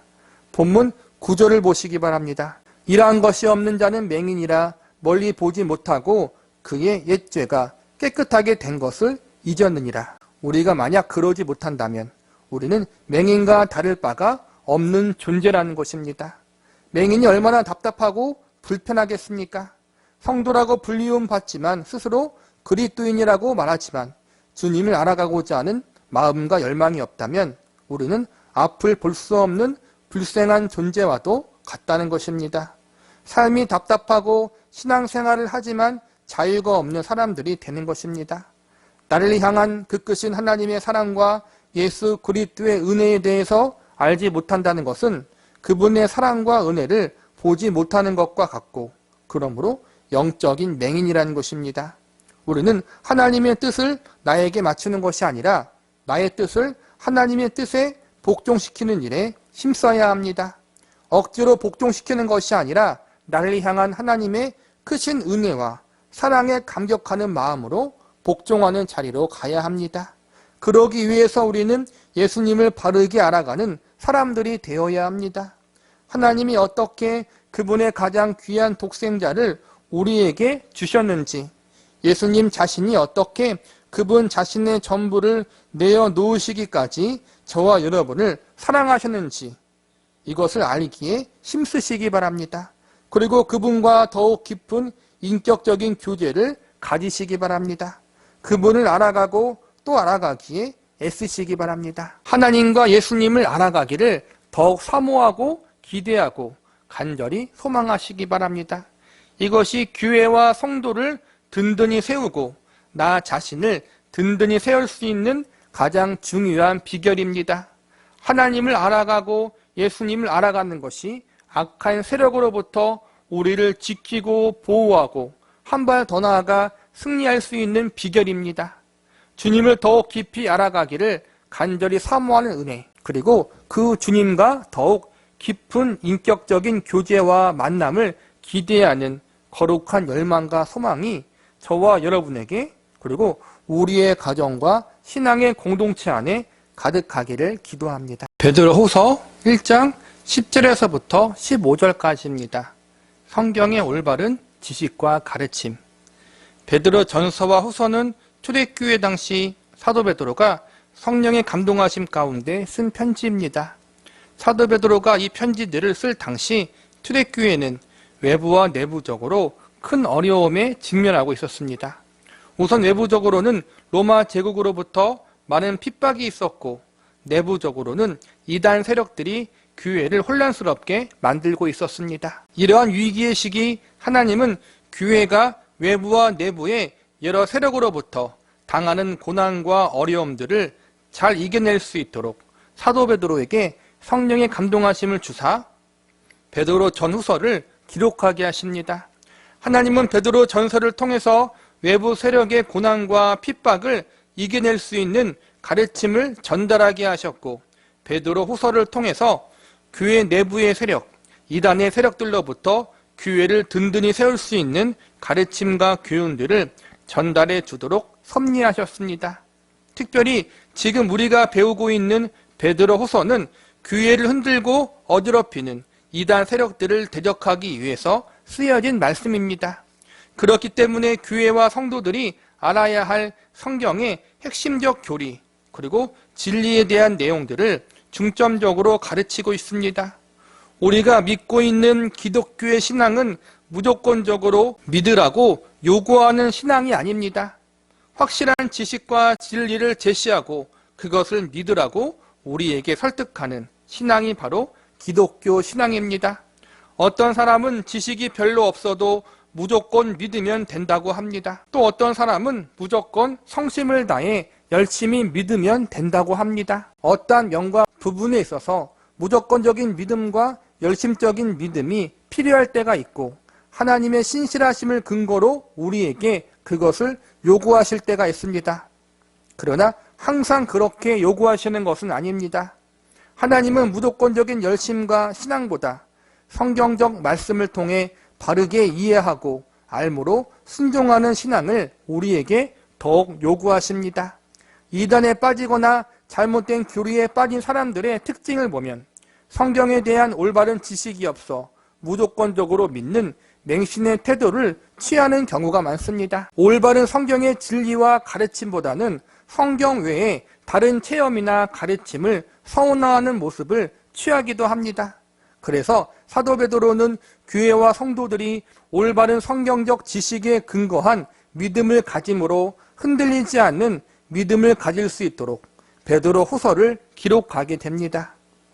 사도 베드로는 성경 지식에 근거한 올바른 믿음을 가진 교회와 성도들이 가지는 특징에 대해서 이야기하면서 모든 교회와 성도들이 이러한 모습을 본받고 가져야 한다고 가르치고 있습니다. 우리는 오늘 사도 베드로가 강조해서 가르쳤던 올바른 믿음을 가진 교회와 성도의 모습은 어떠해야 하는지에 대해서 살펴보려고 합니다. 그리고 그 당시 사도 베드로가 강조했던 올바른 믿음에 대한 교훈과 가르침이 오늘날을 살아가는 저와 여러분, 우리 교회에 어떻게 적용되어야 하는지에 대해서 알아보는 시간을 가져보도록 하겠습니다. 성경 지식에 근거한 올바른 믿음을 가지는 교회와 성도의 특징은 첫 번째로 부르심과 택하심에 굳건히 서 있어야 한다는 것입니다. 본문 10절을 보시기 바랍니다. 그러므로 형제들아 더욱 힘써 너희 부르심과 택하심을 굳게 하라. 너희가 이것을 행한즉 언제든지 실족하지 아니하리라. 여기서 보면 부르심과 택하심을 굳게 하라고 말씀하고 있습니다. 부르심과 택하심은 하나님이 우리들을 당신의 백성과 자녀들로 부르시고 택하셨다는 것을 의미합니다. 부르심과 택하심을 굳게 하라는 말씀은 하나님의 백성과 자녀로서의 신분을 굳게 하라는 것입니다.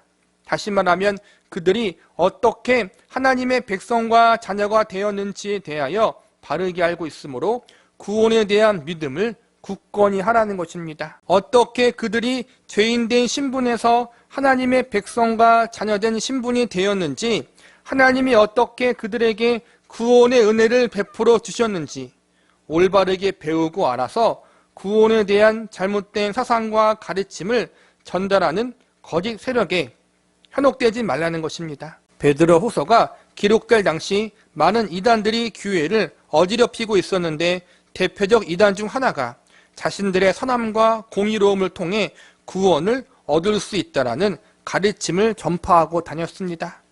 예수님을 믿는 것으로는 구원을 얻기에 부족하다는 것입니다. 그래서 예수님을 믿는 것은 물론이거니와 더불어 착하고 의롭게 살아야 구원을 얻는다고 이 이단들은 주장하고 다녔습니다. 또 어떤 이단들은 성경에서 가르치는 진리 말고도 새로운 진리가 있는데 그것을 체험하고 깨달아야 구원을 받을 수 있다고 가르쳤습니다. 그것을 체험하고 알기 위해서는 먼저 그것을 체험한 사람에게 가르침을 받아야 한다고 주장하면서 초대교회 성도들을 미혹하여 다른 곳으로 빼내는 나쁜 일도 행했습니다. 이렇듯 구원의 교리에 대하여 잘못된 가르침을 전하는 세력들이 초대교회 안에 들어와 교회를 흔들고 성도들을 혼란스럽게 만들고 있었습니다. 이러한 정황을 알고 있던 사도 베드로는 베드로 후서를 기록하여 이러한 혼란과 어지러움을 잠재우고 교회 안에 있는 이단 세력들을 모두 몰아내려고 했던 것입니다. 그래서 베드로 후서의 맨 처음 시작인 1장 1절 말씀을 통해 성경에서 가르치는 올바른 구원의 교리, 복음의 진리가 무엇인지를 가장 먼저 선언합니다. 본문 1절을 보시기 바랍니다. 예수 그리스도의 종이며 사도인 시몬 베드로는 우리 하나님과 구주 예수 그리스도의 의를 힘입어 동일하게 보배로운 믿음을 우리와 함께 받은 자들에게 편지하노니. 여기서 보면 사도 베드로가 교회와 성도를 향해 하나님과 예수님의 의를 힘입어 보배로운 믿음을 함께 받은 자라고 선언합니다. 즉 성도의 구원이 하나님이 보내신 예수 그리스도의 대속의 은혜를 통해서 이루어진다는 사실을 베드로 후서의 시작에서 제일 먼저 선언한 것입니다. 교회는 바로 예수님의 십자가의 공로, 대속의 공로를 믿음으로 받아들이는 구원받은 성도들의 모임이요 공동체라는 것입니다. 하나님이 우리의 죄를 사하시기 위해 예수님을 메시아, 즉 구원자로 이 땅에 보내셨습니다. 이 예수님이 십자가상에서 우리의 모든 죄를 짊어지시고 우리가 죽어야 할 그 십자가에서 대신 죽으셨습니다. 그분의 죽으심으로 우리의 모든 죄와 죄의 형벌이 용서받을 수 있는 길이 열렸습니다. 또한 예수님이 죽음에서 다시 부활하심으로 이제 죄에 대해서는 죽고 의에 대해서는 산 자로 하나님 앞에 살아갈 수 있는 길이 열렸습니다. 우리를 위해 이 모든 일을 이루신 예수 그리스도를 우리의 구주로 믿고 영접하면 우리는 하나님의 자녀가 되는 권세를 받습니다. 우리가 무엇을 행하거나 새로운 지식을 깨달음으로 혹은 특별한 진리를 소유함으로 구원을 얻는 것이 아니라 오직 예수님이 이루신 이 대속의 공로를 받아들이고 이 예수님을 믿고 영접하기만 하면 아무런 대가 없이 구원을 얻게 되는 것입니다. 그래서 성경은 곳곳에서 이렇게 선언합니다. 주 예수를 믿으라. 그리하면 너와 내 집이 구원을 받으리라. 하나님이 세상을 이처럼 사랑하사 독생자를 주셨으니 이는 그를 믿는 자마다 멸망하지 않고 영생을 얻게 하려 하심이라. 이것이 바로 성경에 기록된 구원의 조건이요 성경이 가르치는 복음의 내용입니다. 사도 베드로는 이러한 성경의 올바른 가르침을 회복함으로 다시는 잘못된 세력으로부터 교회와 성도가 흔들리지 말라는 것을 강조하고 있는 것입니다. 부르심과 택가심을 굳게 하라. 다시 말하면 구원에 관한 은혜와 복음의 진리를 굳건히 함으로 교회와 성도들의 믿음을 흔들리지 않게 하라는 것입니다. 저와 여러분 모두 성경 말씀에 근거한 올바른 지식과 분별력을 가지심으로 잘못된 가르침에 현혹되지 않고 흔들리지 않기를 바랍니다. 오직 예수님이 이루신 대속의 은혜와 공로가 우리를 구원하는 유일한 길이요 방법이라는 사실, 이 예수님이 우리의 유일한 구주라는 사실을 말씀을 통해 확인하고 마음으로 온전히 받아들이시기 바랍니다. 이처럼 은혜와 복음의 진리, 하나님의 자녀됨과 백성됨의 진리를 온전히 믿고 받아들임으로 저와 여러분의 믿음과 신앙을 굳건히 할 수 있기를 바랍니다. 성경 지식에 근거한 올바른 믿음을 가지는 교회와 성도들의 특징, 그 두 번째는 실족하지 않아야 합니다. 본문 10절을 다시 보시기 바랍니다. 그러므로 형제들아 더욱 힘써 너희 부르심과 택가심을 굳게 하라. 너희가 이것을 행한즉 언제든지 실족하지 아니하리라. 여기서 보면 굳게 하라와 정반대되는 실족이라는 말이 나옵니다. 실족은 시험에 들다 혹은 넘어지다는 의미를 가지고 있습니다. 오늘 베드로후서의 가르침을 근거로 하면 1차적으로 실족한 상태는 이단이나 잘못된 가르침에 빠진 교회와 성도를 가리키는 것입니다. 성경 말씀을 왜곡되게 받아들임으로 기존 신앙에서 떠나버린 상태를 실족한 상태로 볼 수 있습니다. 그러나 이와 더불어서 성경의 전체적인 가르침을 근거하면 이단에는 빠지지 않았으나 건강치 못한 교회와 성도를 가리키는 것으로도 볼 수 있습니다. 하나님의 백성과 자녀로서 새롭게 태어났으면 그들이 믿음이 세월이 지날수록 어린 아기에서 청년으로 그리고 어른으로 자라가야 하고 성숙해야 하는데 그러지 못하고 계속 잉태된 상태에 있는 것을 가리키는 것입니다. 쉬운 말로 하나님의 백성과 자녀로서 굳게 서지 못한 상태, 다시 말하면 하나님의 백성과 자녀된 신분에 걸맞지 못한 삶을 살아가는 상태, 그 상태가 바로 실족한 상태인 것입니다. 하나님의 구원이 하나님의 한량없는 은혜로 말미암아 선물로 주어졌으니 이제 그 은혜를 받은 자로서 합당하게 살아가야 하는데 그렇게 살아가지 못하고 있는 것입니다. 하나님의 자녀이면 자녀답게, 하나님의 백성이면 백성의 신분에 걸맞게 살아야 하는데 그렇게 살지 못하는 그리스도인들이 많다는 것입니다. 사도 베드로가 베드로후서를 기록한 목적도 바로 이러한 이유에서 그런 것입니다. 본문 11절을 보시기 바랍니다. 이같이 하면 우리 주 곧 구주 예수 그리스도의 영원한 나라에 들어감을 넉넉히 너희에게 주시리라. 예수 그리스도의 영원한 나라는 천국을 가리키는 것입니다. 즉 11절의 말씀은 교회와 성도가 실족하지 않고 굳건한 믿음을 가지게 되면 예수님이 예비하신 천국에 넉넉히 들어가게 된다는 것입니다. 이 말씀은 상징적인 부분이 있습니다. 천국은 들어가는 자와 못 들어가는 자, 이렇게 두 종류만 있을 뿐입니다. 천국에 들어감에 있어서 넉넉히 들어가고 겨우 들어가는 것은 없습니다. 그런데 사도 베드로는 교회와 성도들에게 구원받은 백성들의 이기는 삶, 승리하는 삶을 강조하기 위해서 넉넉히라는 표현을 쓴 것입니다. 다시 말해서 이 말씀의 의미는 구원받은 하나님의 백성들이 올바른 진리 가운데 굳건히 서면 천국을 유업으로 받을 뿐만 아니라 천국을 유업으로 받은 자로서 미리 이 땅에서 천국의 삶에서 누릴 수 있는 영적인 풍성함을 누리며 살아갈 수 있게 된다는 것입니다. 건강하지 못한 성도들의 삶을 보면 인생 가운데 많은 방황이 있는 것을 목격합니다. 어떤 성도는 일평생 구원의 문제를 가지고 고민하고 씨름하며 살아갑니다. 일평생 구원의 확신이 없어서 내가 죽으면 과연 천국 갈 수 있을까 염려하며 살아갑니다. 이런 분들을 보면 하나같이 삶이 고되고 힘들다는 공통점을 발견합니다. 신앙생활에 기쁨과 즐거움이 없습니다. 안식이 없다는 것입니다. 조금이라도 자신이 잘못하면 천국에 가지 못하게 될까 혹은 하나님께 혼이 날까봐 늘 불안해합니다. 이러한 분들은 오늘 사도 베드로가 가르치고 있는 실족한 성도라고 할 수 있습니다. 천국에 넉넉하게 들어가지 못하는 성도라는 것입니다. 다시 말하면 죽어봐야 비로소 천국 가는지 지옥 가는지 알 수 있는 사람이라는 것입니다. 이러한 상태에 있는 성도들이 얼마나 많은지 모릅니다. 그러나 성경은 구원에 대하여 죽어봐야 안다라고 말하고 있지 않습니다. 이미 성경의 올바른 지식을 가지고 성령 하나님의 인치심으로 말미암아 죽기 이전 우리는 구원의 확신을 가질 수 있고 그 확신을 근거로 천국의 소망을 품고 이 땅에서 천국의 기쁨을 누리며 살 수 있다고 가르치고 있습니다.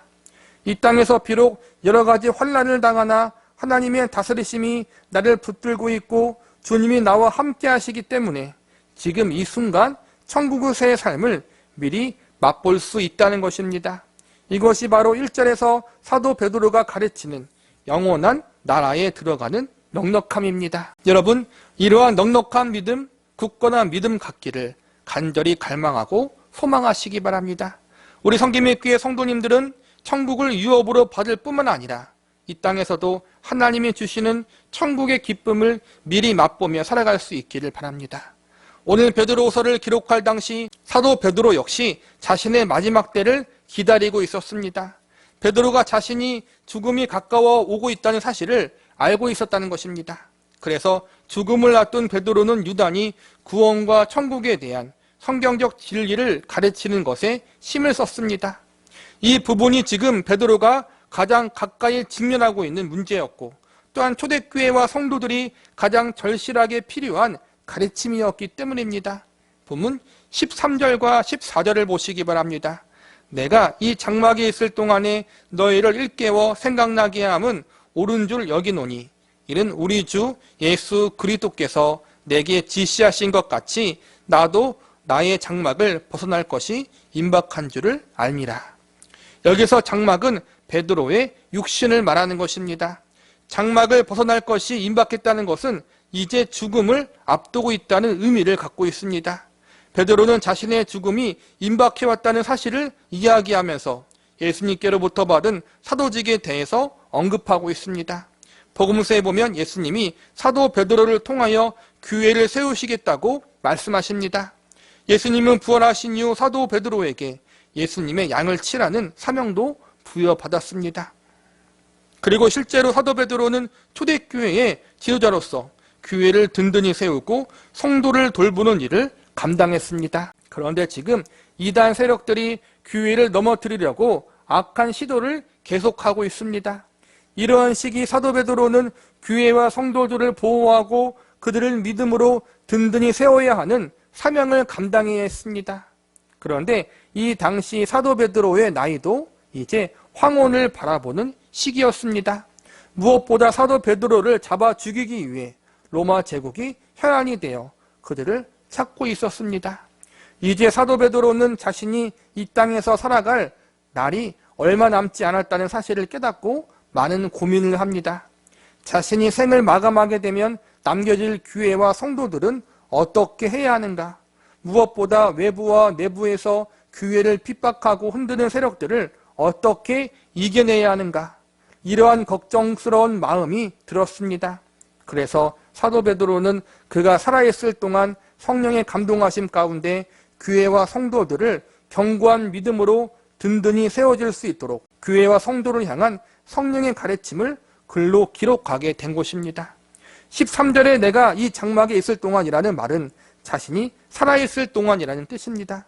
너희를 일깨워 생각나게 함이라는 말은 하나님의 가르침을 성령의 감동하심 가운데 교회와 성도들에게 가르쳐 알게 하고 그것을 붙잡고 견고한 믿음을 가지게 하려고 한다는 것입니다. 본문 15절과 16절을 보시기 바랍니다. 내가 힘써 너희로 하여금 내가 떠난 후에라도 어느 때나 이런 것을 생각나게 하려 하노라. 우리 주 예수 그리스도의 능력과 강림하심을 너희에게 알게 한 것이 교모이 만든 이야기를 따른 것이 아니요 우리는 그의 크신 위엄을 친히 본 자라. 이 말은 사도 베드로가 보고 경험한 모든 것이 예수님이 친히 경험케 해주시고 알려주신 것들이라는 것입니다.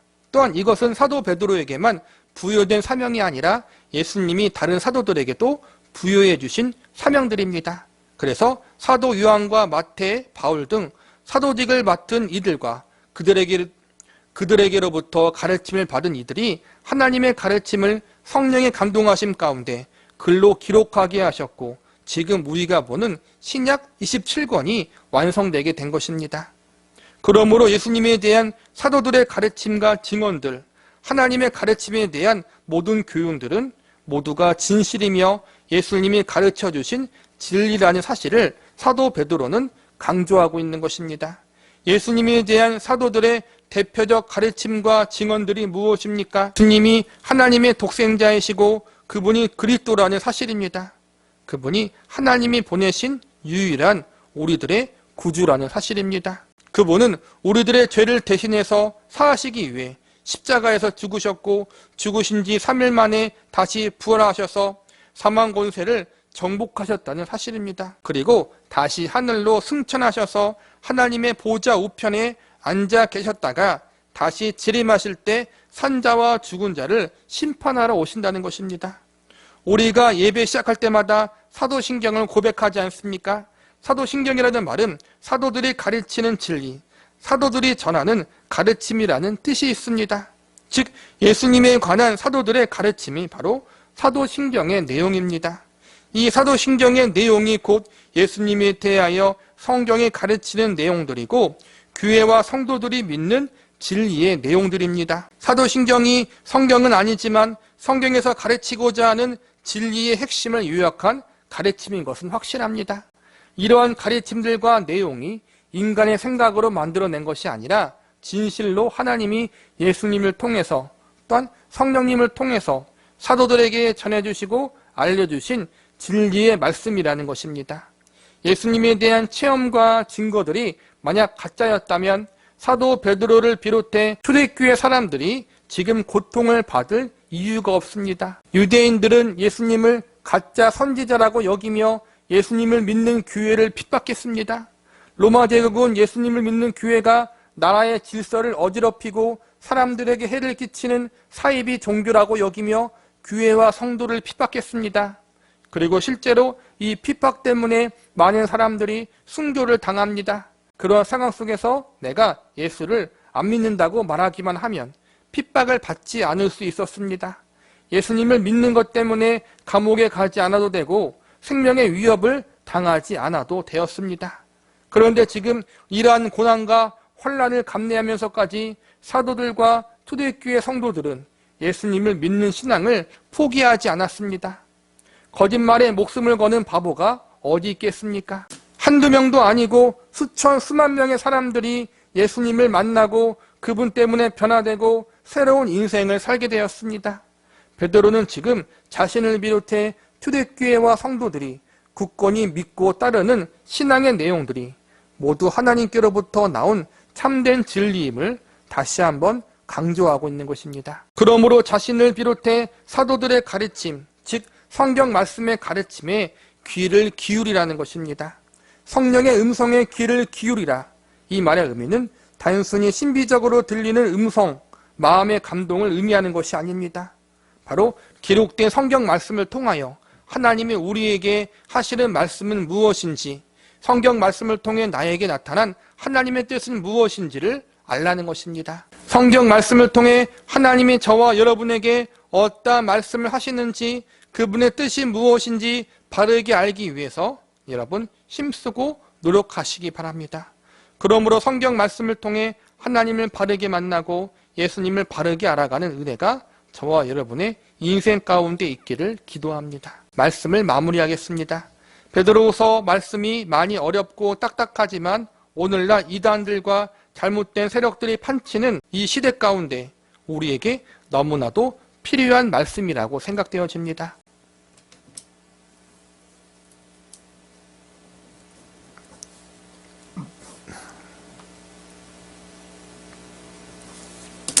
그래서 쉽지 않지만 베드로후서 말씀을 강론하고 설교하고 가르치고자 합니다. 어렵고 힘이 들더라도 딱딱한 말씀이라도 성숙하고 어른된 믿음의 자세와 태도로 사도 베드로의 가르침, 성경의 가르침에 귀를 기울이시고 그 가르침을 마음에 깊이 새겨주시기 바랍니다.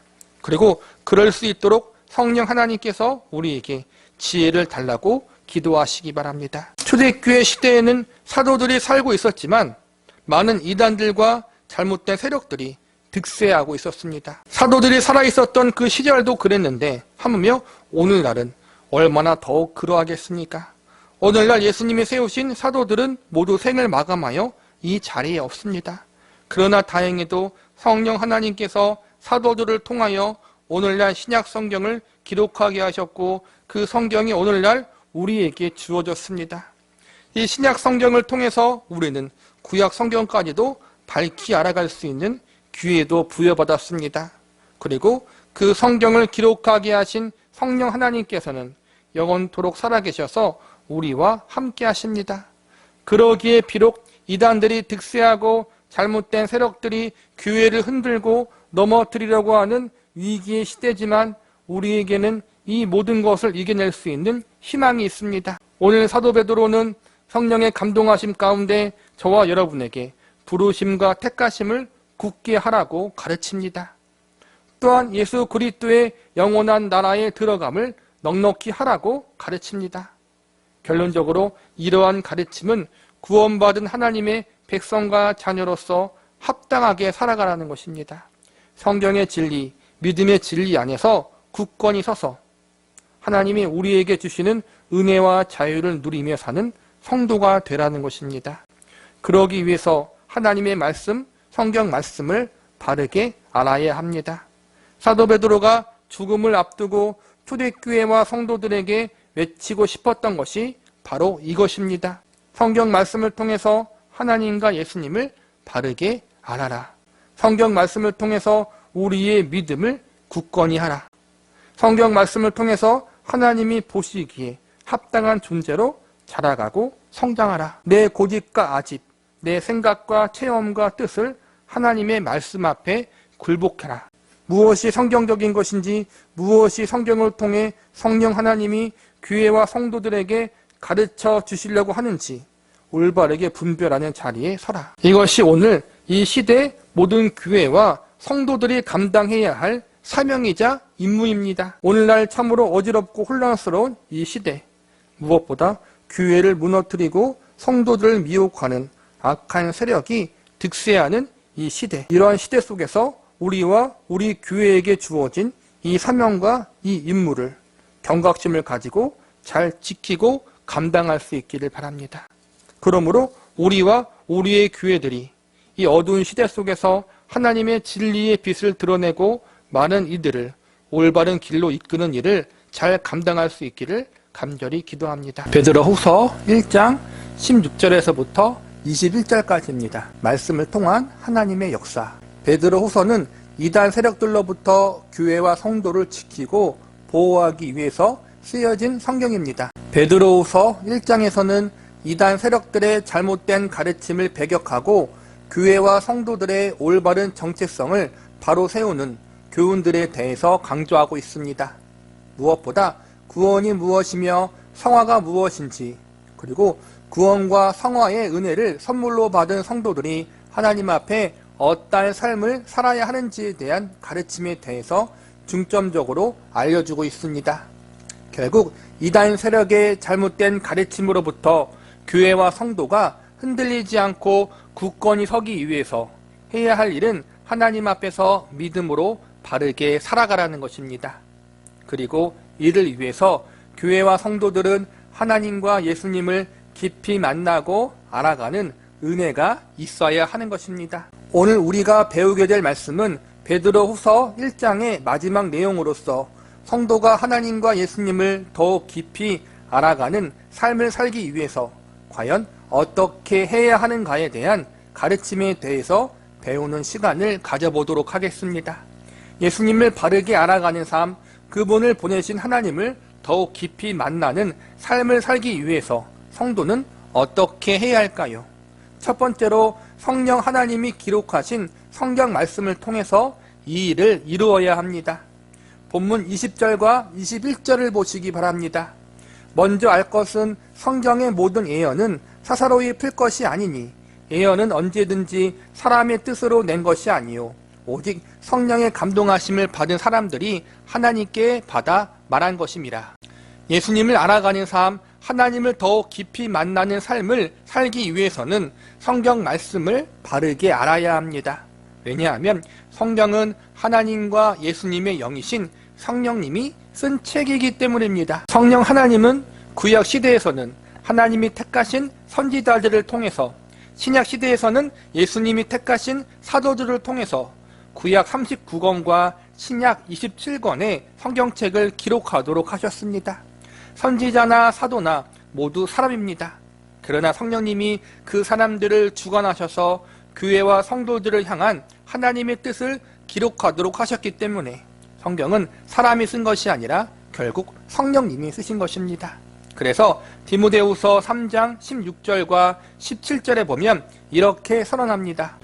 모든 성경은 하나님의 감동으로 된 것으로 교훈과 책망과 바르게 함과 의로 교육하기에 유익하니 이는 하나님의 사람으로 온전하게 하며 모든 선한 일을 행할 능력을 갖추게 하려 함이라.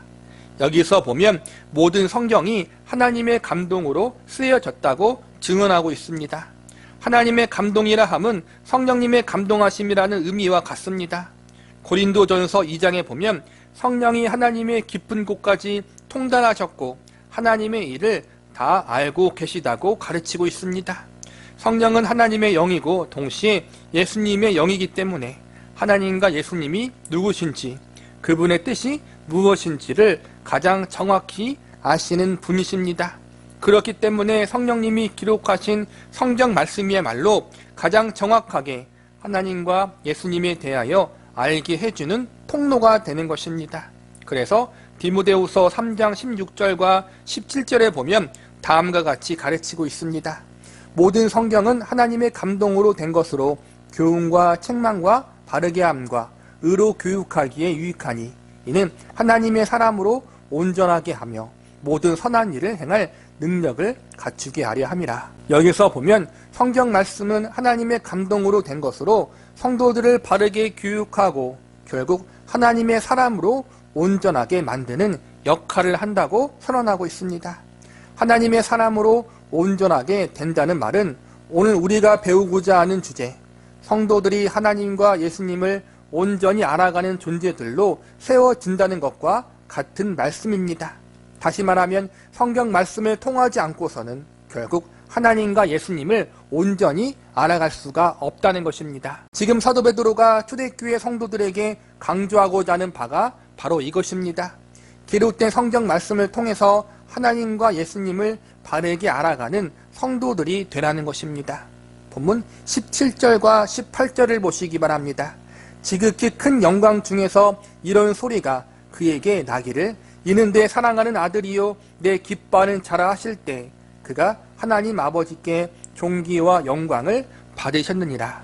이 소리는 우리가 그와 함께 거룩한 산에 있을 때 하늘로부터 난 것들을 들은 것이라. 16절부터 18절의 말씀은 마태복음 17장에 있었던 변화산 사건을 이야기하는 것입니다. 예수님이 베드로와 요한 그리고 야고보를 데리고 산에 올라가시는데 그 산에서 예수님의 모습이 영광스러운 모습으로 변화되십니다. 그리고 그곳에서 엘리야와 모세를 만나는 신비한 사건이 벌어집니다. 이때 하늘로부터 하나님이 이는 사랑하는 내 아들이요 내 기뻐하는 자라는 신비한 말씀과 음성을 주십니다. 지금 사도 베드로가 그때 경험한, 자신이 직접 경험한 신비적인 사건을 이야기하고 있는 것입니다. 내가 정말로 영광스럽게 변화되신 예수님을 직접 목격했다. 하늘로부터 들리는 하나님의 음성을 들었다. 이것은 꾸며낸 이야기가 아니라 내가 직접 경험한 이야기이다. 그런데 더욱 중요한 말씀이 바로 다음 구절에 나옵니다. 이어지는 19절 말씀을 보시기 바랍니다.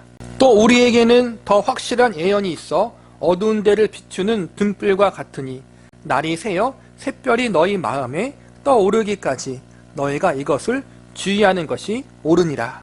즉 사도 베드로가 자신의 변화산의 체험을 이야기하면서 이 체험보다 더 중요하게 붙들어야 할 진리가 있다고 말하는 것입니다. 내가 사도로서 귀한 체험을 너희에게 이야기한다. 그러나 사실 이 체험보다 더 우리가 주목하고 붙들어야 할 진리가 있다. 그것이 무엇입니까? 19절에 보니까 바로 더 확실한 예언이라고 표현하고 있습니다. 더 확실한 예언은 기록된 성경 말씀을 뜻하는 것입니다. 이 성경 말씀이 어두운 데를 비추는 등불이라고 선언하고 있습니다.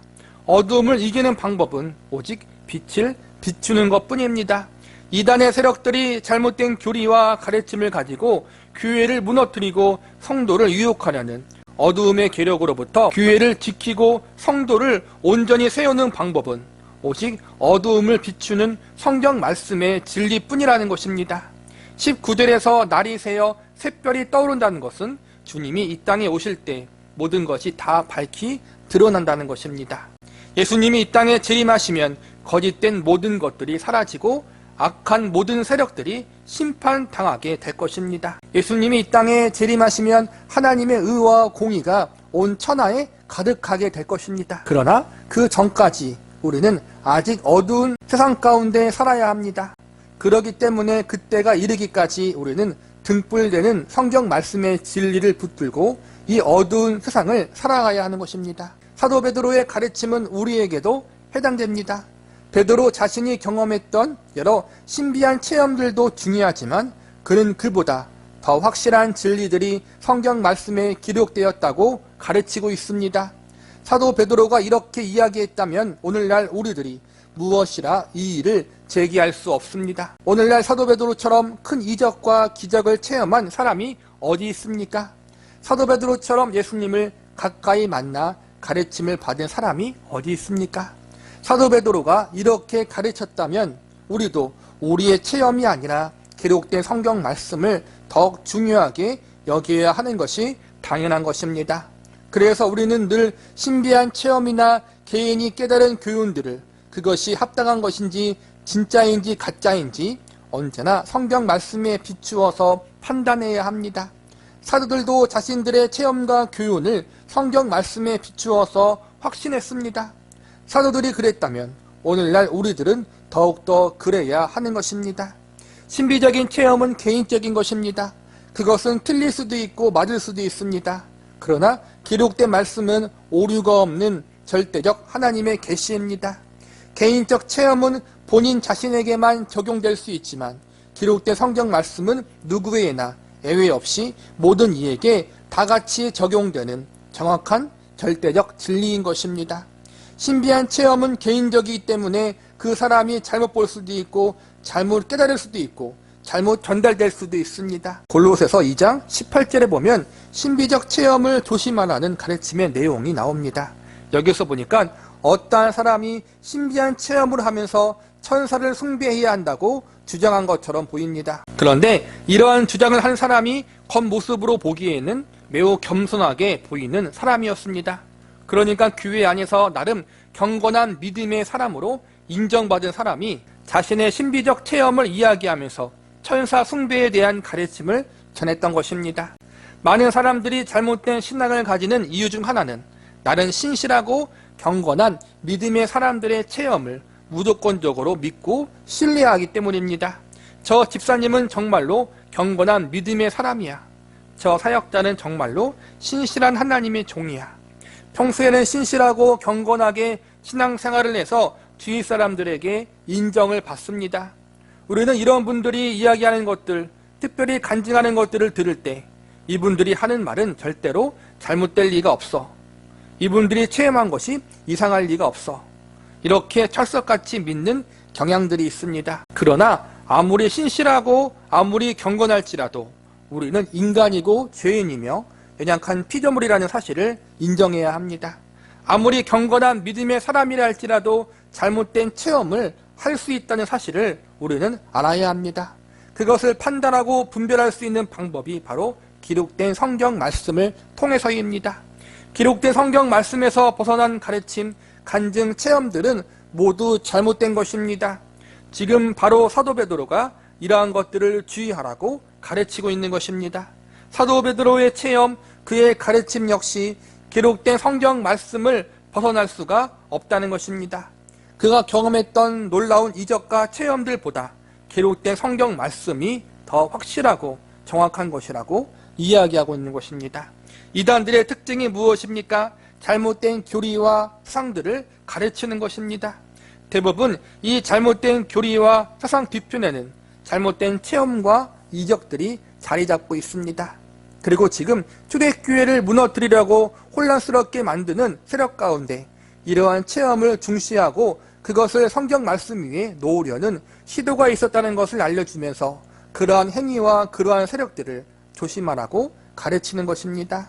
그러니 가장 확실한 진리인 성경 말씀 외에 다른 것에 마음을 뺏기지 말라는 것입니다. 성령 하나님이 기록하게 하신 성경 가르침 외에 다른 것에 현혹되지 말라는 것입니다. 기독교 안에도 봤다 들었다는 것들이 너무 많습니다. 신비한 기적이나 환상들의 체험을 너무나도 강조하는 사람들이 많이 있습니다. 그러나 우리는 그러한 것들에 정신을 뺄 필요가 없습니다. 왜냐하면 이 모든 것보다 더 확실한 예언인 기록된 성경 말씀이 우리에게 있기 때문입니다. 어떤 신비적 체험보다도 더 중요한 것은 기록된 말씀입니다. 저와 여러분은 성령 하나님이 기록하신 성경 말씀을 통해서 하나님과 예수님을 바르게 알아가고 더욱 깊이 만나는 은혜가 있기를 바랍니다. 성경 말씀을 통해 하나님과 예수님의 한이없는 사랑과 은혜에 대한 높이와 깊이와 넓이와 길이에 대하여 일평생 알아갈 수 있기를 바랍니다.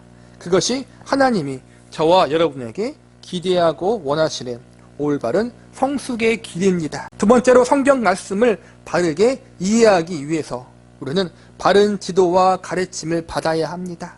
마지막 20절과 21절을 다시 보시기 바랍니다. 먼저 알 것은 성경의 모든 예언은 사사로이 풀 것이 아니니 예언은 언제든지 사람의 뜻으로 낸 것이 아니요 오직 성령의 감동하심을 받은 사람들이 하나님께 받아 말한 것임이라. 여기서 보면 성경은 성령의 감동하심을 받은 사람들이 하나님께 받아서 기록한 것이라고 가르치고 있습니다. 여기서는 성령의 감동하심이라고 말씀하고 있는데 이는 우리가 지금 생각하는 일반적인 감동하심이 아니라 성경을 기록하게 하기 위하여 하나님이 택하신 사람들에게 주시는 아주 특별한 감동을 의미하는 말입니다. 신학적으로 이것을 계시라고 부릅니다. 하나님은 구약 시대에는 특별히 택한 선지자들에게, 신약 시대에서는 예수님이 택한 사도들에게 특별한 계시를 통해서 성경을 기록하게 하셨습니다. 이렇게 하나님의 특별하신 계획과 섭리 가운데 기록하게 하신 성경을 아무렇게나 함부로 해석해서는 안 된다는 것입니다. 물론 모든 구원받은 성도들은 스스로 성경 말씀을 공부하고 연구할 수 있습니다. 그러나 스스로 하나님 말씀을 공부하고 연구할 때에도 오류에 빠지지 않도록 조심하고 또 조심해야 한다는 것입니다. 사사로이 풀 것이 아니라고 한 것은 자기 마음대로 자기 고집대로 해석하면 안 된다는 말입니다. 또한 멋대로 영적인 의미를 부여해서 신비적으로 해석해도 안 된다는 것입니다. 그러기 위해서 초대교회 당시에는 예수님이 세우신 사도들을 교회의 지도자로 세우고 그들로 하여금 성경 말씀을 해석하게 하고 가르치는 일을 맡기셨습니다. 그리고 사도들은 다시 여러 장로들을 세움으로써 각 교회에 하나님 말씀을 올바르게 가르치도록 하였습니다. 즉 성경 말씀을 올바르게 이해하고 배우기 위해서는 스스로 독학하기보다는 하나님이 세우신 지도자들을 통하여 지도받는 것이 제일 좋다는 것입니다. 성경 말씀의 복음의 진리, 예수님을 믿으면 구원을 받는다. 하나님이 우리의 창조주이시며 아버지다. 그분이 나의 삶의 주인이시다. 그분 안에 참된 생명이 있다. 이러한 진리들은 어린아이에서부터 노인에 이르기까지 누구나 쉽게 이해하고 알 수 있는 진리들입니다. 하나님은 가장 중요한 성경의 진리들을 배운 자나 못 배운 자나 나이가 많은 사람이나 적은 사람이나 모두가 알기 쉽게 기록해 놓으셨습니다. 우리 개신교에서는 모든 성도는 다 제사장이라고 가르칩니다. 누구든지 성경을 다 읽을 수 있고 해석할 수 있습니다. 구원받은 성도는 그들 안에 계신 성령님의 조명으로 말미암아 또한 하나님께 받은 지혜대로 성경을 해석할 수 있습니다. 왜냐하면 성경은 희미한 책이 아니기 때문입니다. 그러나 성경의 어떠한 부분들은 쉽게 이해하지 못하게 기록된 부분도 있습니다. 또한 모두가 알기 쉽게 기록된 복음의 진리들도 악한 세력들이 왜곡하여 가르치는 경우도 있기 때문에 우리는 하나님이 세우신 지도자들, 목회자나 사역자들을 통해서 바르게 교육받고 가르침을 받아야 합니다. 고린도 교회를 보십시오. 성령의 역사가 얼마나 충만했던 교회입니까? 그러나 그 교회 가운데 성경 말씀을 바르게 교육하는 지도자가 부재했을 때 얼마나 교회가 혼란스럽고 어지러웠습니까? 그런데 그때 사도 바울을 통하여 교회의 혼란과 분열을 잠재우지 않으셨습니까? 그러므로 지도자를 통한 올바른 지도와 양육은 성도들에게 반드시 필요한 것입니다. 그래서 저는 앞서간 건강한 신앙의 선배들이 성경 말씀을 어떻게 이해하고 받아들였는지 적용하였는지를 공부하는 것이 중요하다고 생각합니다. 우리보다 더욱 경건하고 순결하게 예수님을 사랑함으로 신앙생활을 했던 신앙의 선배들, 목숨 걸고 성경 말씀을 연구하며 주야로 그 말씀을 묵상했던 신앙의 선배들이 남겨놓은 경건의 유산들, 특별히 성경 말씀에 대한 묵상과 연구에 관한 책들은 후배인 우리들에게 매우 큰 영적인 유익이 됩니다. 무엇보다 성경을 바르게 이해하고 적용하는데 좋은 나침반이 될 수 있습니다. 그리고 성경 말씀을 깊이 깨닫고 알아감에 있어서 선한 통로가 될 수 있습니다. 그리고 실제로 많은 경건한 신앙의 선배들이 그들보다 앞서서 세상을 살았던 또 다른 경건한 신앙 선배들이 성경 말씀을 사랑함으로 남긴 경건한 유산들의 도움을 크게 받았고 오늘날도 이러한 좋은 전통과 선한 영향력이 계속 이어지고 있습니다. 결국 중요한 것은 하나님의 말씀인 성경에 집중하는 것입니다. 저와 여러분은 건강한 믿음을 가지고 성경을 가까이 함으로 하나님을 알아갈 수 있기를 바랍니다. 우리는 양극단을 조심해야 합니다. 혼자서 스스로 성경의 모든 말씀을 깨달을 수 있다는 생각이나 반대로 특별한 지도자를 반드시 통해서만 성경 말씀을 깨달을 수 있다는 양극단의 생각을 조심해야 합니다. 우리는 균형 잡힌 자세를 가지면서 동시에 내가 속한 교회의 지도자들을 위해서 기도하시기 바랍니다. 지도자가 바로 서야 교회가 성도가 바로 설 수 있습니다. 교회의 담임 목사와 사역자들을 위해서 또한 재직과 직분자들을 위해서 그들이 바른 지도자로 세워지고 말씀을 바르게 가르칠 수 있도록 말씀으로 성도들을 건강하게 양육하고 지도할 수 있기를 위해서 성도 여러분께서 기도해 주시기 바랍니다. 말씀을 마무리하겠습니다. 본문 10절을 보시기 바랍니다. 그러므로 형제들아 더욱 힘써 너희 부르심과 택하심을 굳게 하라. 너희가 이것을 행한즉 언제든지 실족하지 아니하리라. 여기서 베드로는 너희의 부르심과 택하심을 굳게 하라고 말하고 있습니다. 부르심과 택하심은 하나님이 우리를 당신의 백성과 자녀로 부르시고 택하여 주셨다는 것을 의미하고 있습니다. 부르심과 택하심을 굳게 하라는 말씀은 하나님의 백성과 자녀로서의 신분을 굳게 하라는 것입니다. 다시 말하면 하나님의 구원이 하나님의 한량없는 은혜로 말미암아 선물로 주어졌으니 이제 그 은혜를 받은 자로서 합당하게 살아가라는 것입니다. 하나님의 자녀이면 자녀답게, 하나님의 백성이면 백성의 신분에 걸맞게 살라는 것입니다. 또한 10절에서 굳게 하라와 정반대되는 단어가 있는데 그것이 바로 실족이라는 말씀입니다. 실족은 시험에 들다 혹은 넘어지다라는 의미를 가지고 있습니다. 쉬운 말로 실족이란 하나님의 백성과 자녀로서 굳게 서지 못한 상태, 다시 말하면 하나님의 백성과 자녀된 신분에 걸맞지 못한 삶을 살아가는 상태, 그 상태가 바로 실족한 상태인 것입니다. 우리가 믿음으로 실족하지 않고 굳게 서기 위해서 제일 필요한 것은 내 힘과 능력을 의지하지 않고 하나님이 주신 은혜를 의지하는 것입니다. 그런데 이를 위해서 가장 먼저 해야 할 일은 나에게 은혜를 베풀어 주신 하나님, 구원을 베풀어 주신 하나님에 대해서 아는 것입니다. 나를 하나님의 백성과 자녀로 부르신 하나님은 어떠한 분이신가? 나를 실족하지 않고 굳건한 믿음의 성도로 세우실 하나님은 어떠한 분이신가?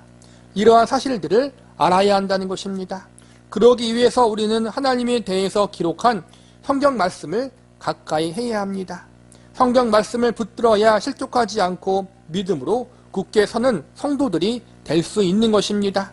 성경 말씀은 우리로 하여금 복음의 은혜가 무엇인지 알게 해줍니다. 아무도 기록된 성경 말씀이 아니고서야 예수님이 우리의 죄를 사하시기 위해서 십자가를 지었다는 사실과 그 예수님을 믿으면 우리의 모든 죄가 용서받고 하나님의 자녀가 된다는 사실을 알지 못합니다. 그리고 성경 말씀은 이렇게 복음을 듣고 예수님을 믿음으로 구원받은 성도들이 구원받은 자리에서 끝나지 않고 이제는 구원받은 자답게 하나님 보시기에 합당한 자로 살아갈 수 있도록 성도들의 삶을 바르게 이끄는 역할을 합니다. 즉 기록된 성경 말씀을 통해 구원받고 주님을 닮아가는 성화된 존재로 세움받게 된다는 것입니다. 하나님이 우리를 구원하신 것은 그냥 예수 믿고 천국 가는 것이 전부가 아니라 예수 그리스도를 닮는 자가 되게 하기 위해서입니다. 한마디로 하나님의 자녀로 태어났으면 하나님의 자녀다운 삶을 사는 성숙한 존재가 되어야 한다는 것입니다. 그러나 성장과 성숙은 하루아침에 이루어지는 것이 아닙니다. 일평생 동안 이루어지는 하나님의 만지심입니다. 이 하나님의 만지심과 간섭하심의 중심에는 하나님 말씀이 있습니다. 성령님의 역사하심도 하나님 말씀을 통하여 가장 강력하게 나타나십니다. 성령님의 역사하심도 말씀과 함께 하신다는 것입니다. 그러므로 하나님의 말씀은 성도를 변화시켜주고 성숙시켜주며 성장시켜주는 역할을 하는 것입니다. 오늘 말씀을 비롯해 베드로 후서의 말씀이 많이 딱딱할 것입니다. 그러나 이 말씀들이 너무나도 중요하기 때문에 우리가 진지하게 꼭 배워야 하는 말씀이기도 합니다. 기독교는 말씀의 종교라고 해도 과언이 아닙니다. 왜냐하면 하나님은 성경 말씀을 통해서 그분 자신을 드러내시기로 작정하셨기 때문입니다.